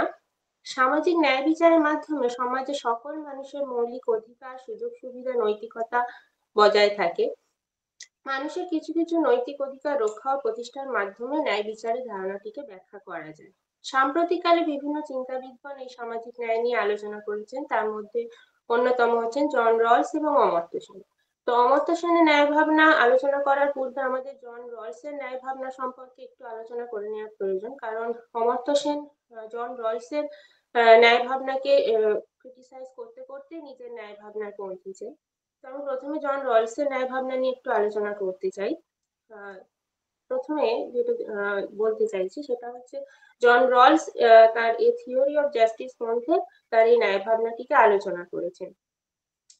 তো রলসের ন্যায় নীতির গড়ে ওঠার পশ্চাতে দুটি মূল ধারণার কথা বলা যায়, সেগুলি হচ্ছে অরিজিনাল পজিশন এবং ভেল অফ ইগনোরেন্স।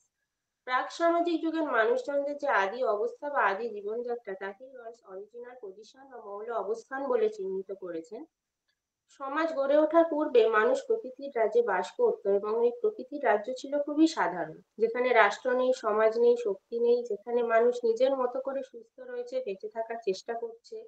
মানুষের চাহিদা ছিল সামান্য এবং তাদের নিজেদের মধ্যে ঐক্য ছিল। ভেল অর্থে অবগুণ্ঠন বা আচ্ছাদন। এই যে প্রকৃতির রাজ্যের অবস্থা, যখন সমাজ তৈরি হয়নি, রাষ্ট্র তৈরি হয়নি, আইন তৈরি হয়নি, যেখানে সরকার নেই, প্রশাসন নেই, এইরকম অবস্থায় মানুষের চিন্তা ভাবনাও কিন্তু স্বার্থপর ছিল না, তাদের মধ্যে কোনো স্বার্থের সংঘাত ছিল না। স্বার্থ চেতনার উপর যেন একটা আবরণ ফেলা ছিল, তাই তাদের মধ্যে কোনো অস্থিরতা ছিল না। এই যে স্বার্থ চেতনার উপর অজ্ঞতার চেতনা, এটাকেই রলস অজ্ঞতার আবরণ বলে চিহ্নিত করেছেন। এবং রলস বলেছেন যে এই অজ্ঞতার আবরণের মধ্যে যদি আমাদের যে নীতিগুলো গৃহীত হবে, সেই নীতিগুলোকেই ন্যায়ের নীতি বলা হবে, কারণ এই সময় মানুষের মধ্যে কোনো স্বার্থ চিন্তাই থাকে না। তো রলসের মতে ন্যায় হলো অবঞ্চনা বা সমদর্শিতা। রলসের ন্যায় সম্পর্কিত বক্তব্যের পশ্চাতে নিহিত রয়েছে একটি কেন্দ্রীয় ধারণা, তা হলো সকল সামাজিক মূল্য যেমন স্বাধীনতা, সুযোগ সুবিধা, আয় ও সম্পদ এবং আত্মসম্মানের ভিত্তিগুলি সমভাবে বন্টন করতে হবে। অবশ্য প্রত্যেকের সুবিধার্থে এগুলি সবগুলি অথবা কোনো একটি অসম বন্টনও হতে পারে। রলস ন্যায় দুটি নীতির কথা বলেছেন। প্রথম নীতিতে উনি বলছেন যে সকলের সমান মৌলিক স্বাধীনতা থাকবে, অর্থাৎ প্রত্যেক ব্যক্তিরই অন্যদের সমরূপ স্বাধীনতার সঙ্গে সংগতিপূর্ণ সব থেকে বেশি মৌলিক স্বাধীনতা ভোগ করার সমান অধিকার থাকবে। এবং দ্বিতীয় নীতিটিতে বলেছেন সকলের জন্য সুযোগ সুবিধার ন্যায্য সমতা থাকবে। তো রলস সমাজে ন্যায় প্রতিষ্ঠা করতে গিয়ে কিছুটা নিয়ম সমর্থনের কথা বলেন, যেমন এক মৌলিক স্বতন্ত্রতা। রলসের মতে ন্যায় ব্যবস্থা স্থাপন করতে গিয়ে সকলের মধ্যে এক সমান স্বতন্ত্রতার সন্ধান পাওয়া যায়, সকলেরই অধিক থেকে অধিকতর স্বাধীনতা পাওয়া উচিত। তার মতানুসারে এমন সমাজ বানানো উচিত যেখানে খুব কম আর্থিক সামাজিক অসমতা থাকবে। এইভাবেই সমাজে ন্যায় প্রতিষ্ঠিত হবে। এবারে অমর্ত্য সেনের ন্যায় ভাবনা সম্পর্কে আলোচনা করছি। অমর্ত্য সেন কিন্তু জন রলসের কিছু কিছু চিন্তা ভাবনা গ্রহণ করেছেন, আবার কিছু কিছু চিন্তা ভাবনা তিনি তার মতন করে সাজিয়েছেন, রলসের ক্রিটিসাইজ করে। তো অমর্ত্য সেন তার ন্যায় বিচার সম্পর্কিত ধারণাটা দ্য আইডিয়া অফ জাস্টিস গ্রন্থে আলোচনা করেছেন। রলস ও তার মধ্যে যে বিষয়ে পার্থক্য হচ্ছে তা হলো, রলস তার তত্ত্বে জাস্ট ইনস্টিটিউশনের কথা বলেছেন, অমর্ত্য সেন বলেছেন যে ন্যায়ের নীতি তৈরি করে তাকে জাস্ট ইনস্টিটিউশনের মধ্যে সীমাবদ্ধ রাখলে চলবে না, এক্ষেত্রে নীতিগুলির সামাজিক বাস্তবায়নের উপর গুরুত্ব দিতে হবে। তিনি ন্যায়ের ধারণাটিকে পরিপূর্ণ ন্যায়ের প্রকৃতি কি হবে কেবলমাত্র তার মধ্যে সীমাবদ্ধ রাখেননি। রয়স তার ন্যায় তত্ত্বে ন্যায়ের যে নীতিগুলির কথা বলেছেন সেখানে মৌলিক অধিকার, স্বাধীনতা, সুযোগ, বঞ্চিত শ্রেণীদের উপযুক্ত সুযোগ সুবিধার মাধ্যমে ন্যায় প্রতিষ্ঠার কথা বলা হয়েছে। অমর্ত্য সেন বলেছেন রয়সের তত্ত্বেও তার পূর্বসূরীদের মতো জাস্ট ইনস্টিটিউশন প্রতিষ্ঠার প্রবণতা রয়েছে, যেটাকে তিনি বলেছেন অতিবর্তী প্রাতিষ্ঠানিকতাবাদ, যেখানে ন্যায় প্রতিষ্ঠার জন্য প্রাতিষ্ঠানিক বিন্যাস রয়েছে। তার মতে এই অতিবর্তী প্রাতিষ্ঠানিকতাবাদের একটি বৈশিষ্ট্য রয়েছে। এখানে পরিপূর্ণ ন্যায় বলতে কি বোঝায় তা বোঝানোর উপর গুরুত্ব দেওয়া হয়, কিন্তু ন্যায় ও অন্যায়ের মধ্যে যে আপেক্ষিক তুলনা করা সেটা করা হয় না। পরিপূর্ণতায় পৌঁছানোর লক্ষ্যে প্রতিষ্ঠানকে পরিপূর্ণ করার উপর অর্থাৎ জাস্ট ইনস্টিটিউশনের উপর গুরুত্ব দেওয়া হয়, প্রকৃতপক্ষে বাস্তব জগতে কি ঘটছে তার উপর গুরুত্ব দেওয়া হয় না। রয়সের অতিবর্তী দৃষ্টিকোণের পরিবর্তে অমর্ত্য সেন বাস্তবায়নের উপর ভিত্তি করে তুলনামূলক দৃষ্টিকোণের কথা বলেছেন। অমর্ত্য সেন যেটি বলতে চেয়েছেন সেটা হচ্ছে যে সমাজে ইনজাস্টিস গুলোকে আগে দূর করতে হবে। তিনি বলেছেন সমাজে যে ইনজাস্টিস বা অন্যায় প্রকাশ পাচ্ছে প্রথমে সেগুলিকে নির্মূল করতে হবে। প্রকৃত স্বাধীনতা বলতে তিনি ব্যক্তির যুক্তিযুক্ত আচরণ এবং নাগরিকরা প্রকৃত জীবনযাপন কিভাবে করছে তার উপর গুরুত্ব আরোপ করেছেন, অর্থাৎ সামাজিক বাস্তবায়নের মাধ্যমে ব্যক্তি প্রকৃত স্বাধীনতা পাচ্ছে কিনা তা বোঝা যাবে। রয়স প্রাথমিক অবস্থানে থেকে ন্যায়ের যে দুটি নীতির কথা বলেছেন সেখানে অমর্ত্য সেনের আপত্তি হলো রয়সের আবিধানিক ভিত্তিতে নীতি সাজানোর উপরে। অমর্ত্য সেন মনে করেন স্বাধীনতাকে রয়স সব নীতির উপরে রেখেছেন, কিন্তু তার মতে কিছু ক্ষেত্রে এর লঙ্ঘন হওয়া উচিত। যেমন যেখানে দারিদ্রতা আছে সেখানে অর্থনৈতিক চাহিদা প্রথম পূরণ হওয়া উচিত, যেহেতু এর সঙ্গে জড়িয়ে আছে জীবন মৃত্যুর সমস্যা। ব্যক্তিগত স্বাধীনতার ঊর্ধ্বে তাই ক্ষুধা, স্বাস্থ্য সুবিধা এই সমস্ত বিষয়কে প্রাধান্য দিতে হবে। অমর্ত্য সেন আরো বলেছেন যে ন্যায়ের ধারণা হলো অ্যারেঞ্জমেন্ট ফোকাসড জাস্টিস এবং রিয়েলাইজেশন ফোকাসড জাস্টিস, এই দুই ধারণার মধ্যে পৃথকীকরণ। ন্যায়ের ধারণা ম্যাডাম 1 মিনিটে কমপ্লিট করতে পারবেন ম্যাডাম? আমি এই কনক্লুড করব। ন্যায়ের ধারণা দেখতে গেলে আমাদের জাস্ট ইনস্টিটিউশন বা জাস্ট রুলস এর মধ্যে সীমাবদ্ধ থাকলে চলবে না, আমাদেরকে এর ঊর্ধ্বে ভাবতে হবে। তিনি এজন্য উপলব্ধির উপর গুরুত্ব দিয়েছেন, কারণ তার মতে সমাজে যে সমাধানযোগ্য অন্যায় আছে মানুষ সেগুলোকে দূর করতে চায়। তিনি বলেছেন মানুষ যেমন আত্মস্বার্থ দ্বারা পরিচালিত হয় তেমনি একই সাথে নিজেদের স্বার্থে সমাধানযোগ্য অন্যায়গুলো উচ্ছেদ করার ব্যাপারেও আগ্রহী থাকে। রয়স এবং অমর্ত্য সেন উভয়ের মতামতের মধ্যে কোন ধারণাটি সঠিক তা নির্ণয় করা কঠিন, তবে অমর্ত্য সেনের তত্ত্বকে জন রয়সের তত্ত্বের বিকল্প তত্ত্ব হিসাবে গণ্য না করে জন রয়সের তত্ত্বের পরিপূরণ হিসাবে গণ্য করাই শ্রেয়, কারণ রয়স ন্যায়ের নীতির উল্লেখ করলেও অমর্ত্য সেন গুরুত্ব দিয়েছেন সেই নীতির সামাজিক বাস্তবায়নের উপর। Thank you, ma'am. Thank you very much.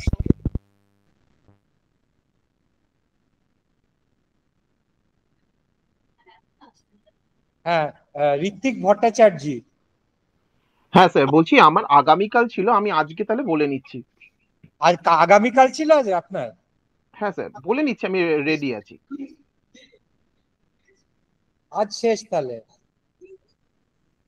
Rita Bhattacharya, আপনি কালকেই বলবেন, কালকে কিছু থাকুক। রীতার হয়ে গেছে, তাহলে বাকি কে আছে?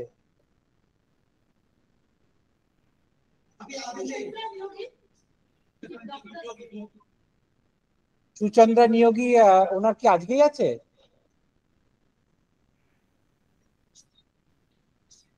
আছেন এখনো? আজকে হয়ে গেছে, তাহলে আজকে we conclude our session today. তুমি একটা বলে দাও কিছু।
কাইন্ডলি একটু আনমিউট করবেন, শোনা যাচ্ছে না।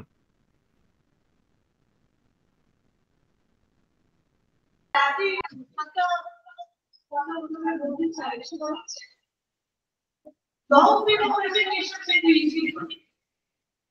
Before it was short. How before we want to presentations on that side. Right? Should we do that? Congratulations to all the presentations as post that.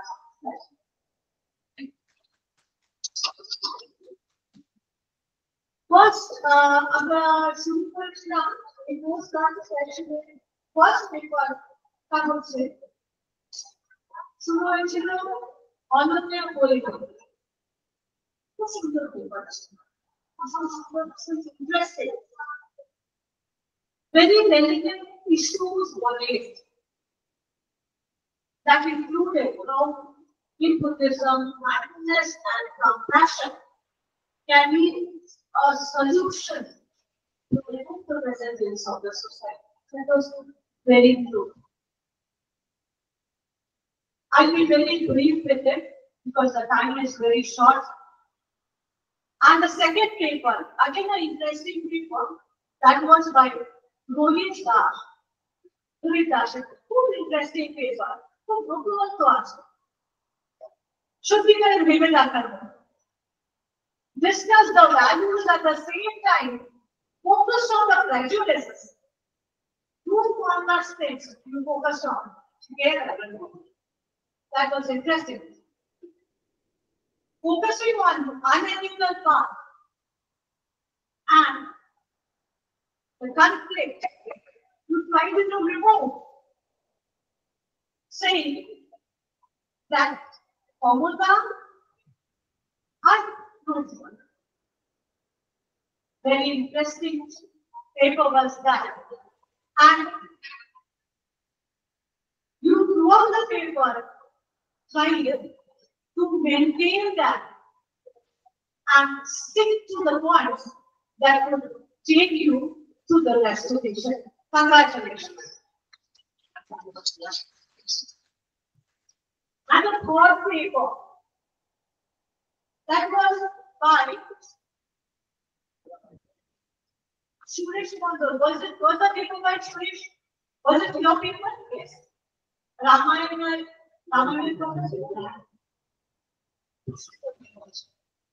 যেখানে নৈতিক দ্বন্দ্বের কথা বলা হয়েছে the research paper was written in a very interesting manner. Not only that, some newness was there. Congratulations. When you have mentioned the 14 years of exile, sure, ethical points were there, but with the same time, you have discussed and concentrated on how whether that was ethical or not so unethical. Very nice. Sheetal Thakur কথা বলা হয়েছে. And that was like an ethical challenge. Nice paper, congratulations.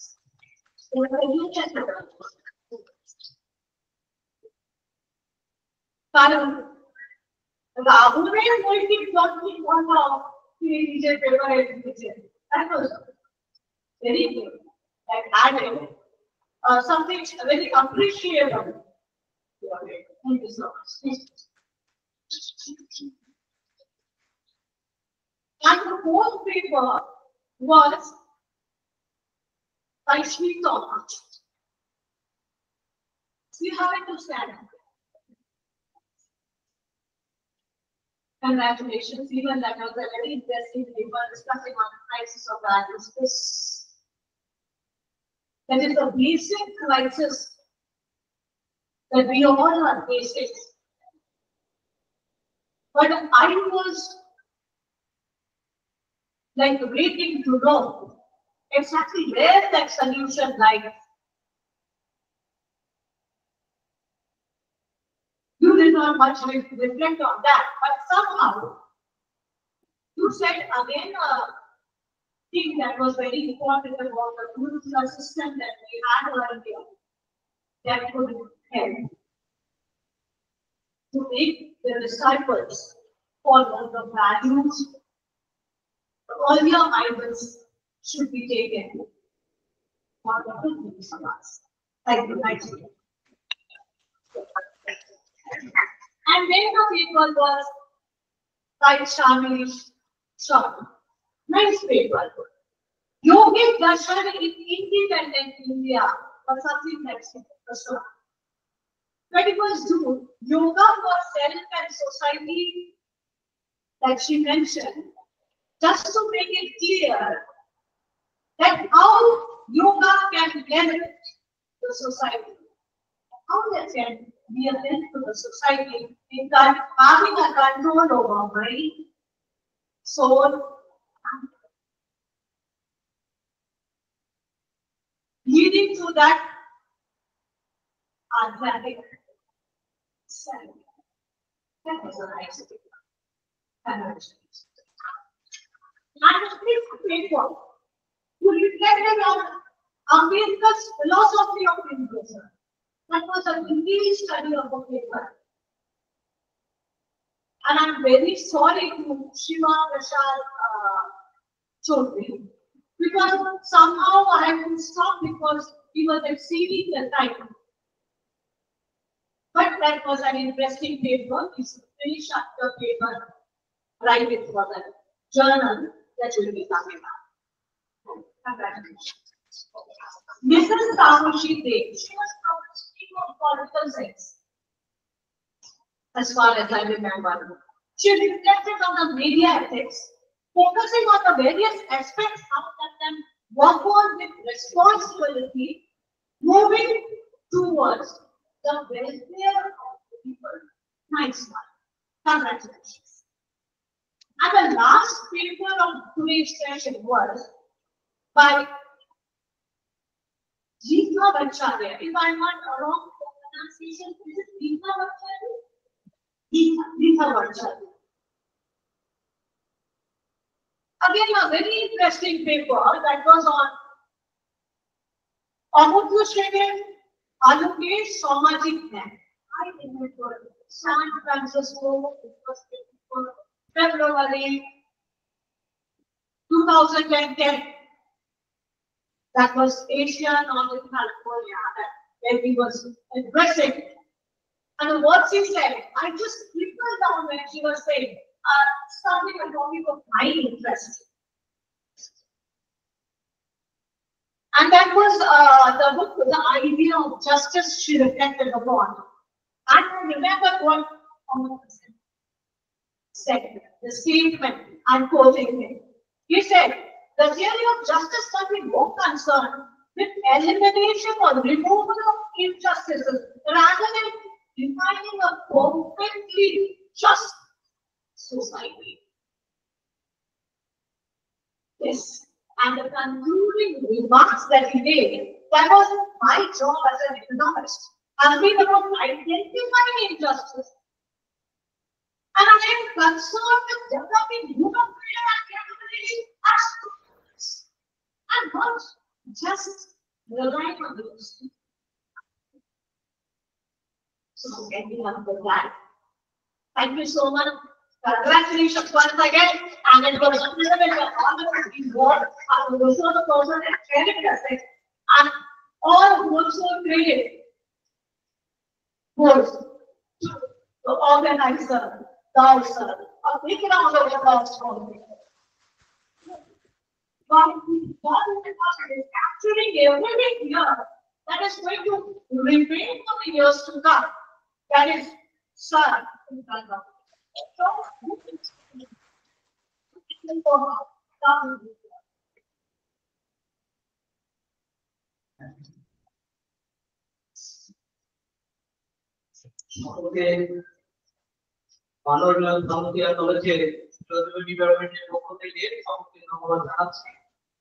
আমি বিশেষ করে কৃতজ্ঞতা জানাবো আমাদের দমতি ম্যামকে, কারণ তিনি যখন থেকে আমরা এই আইসিপিএর কাছে অ্যাপ্লাই করছি তখন তিনি আমাদের সবসময় এনকারেজ করে যাচ্ছেন এবং সর্বসাধারণ ভাবে আমাদের সহযোগিতা করেছি। এর জন্য আপনাদের ধন্যবাদ জানানো আমার ঠিকভাবে আমি আমাদের কাছে কথা স্বীকার করছি। আমি আর বেশিক্ষণ সময় নষ্ট করবো না, আমরা সকলেই ফিরে যাবো, বাড়ি ফিরে যাবো, কারণ সময়টা 4টের উপর পার হয়ে গেছে। তো আগামী দিন যারা এখানে আছে তারা একটা প্রত্যেকেই আসবেন, এবং যারা অনলাইনে আছে তাদেরকে সকলকে আমি অনুরোধ করছি যে আগামী দিনের বক্তা হিসাবে দুজন বক্তা আছেন স্পিকার, এবং তারা খুব ভালো স্পিকার। আপনারা জানেন যাদবপুর ইউনিভার্সিটির প্রফেসর এবং এখন বর্তমান তিনি বিভাগীয় প্রধান ডক্টর প্রফেসর দীপান এবং সিন্ধুকানু বিশ্ব ইউনিভার্সিটির ডক্টর দেবদাস চক্রবর্তী তাদের লেকচার ডেলিভার করবে। আমরা সকলকে অনুরোধ করছি যারা এখানে সেমিনার হলে উপস্থিত আছে এবং সেমিনার হলে তারা আছে কিন্তু দূরে আছে, তারা আছে যারা অনলাইনে আছে তাদেরকেও আমি অনুরোধ করছি যে আপনারা সকল থাকবে। আমি এইগুলোই আজকের সেশন সমাপ্ত ঘোষণা করছি। আবার আমরা কালকে একসাথে দেখা হবে।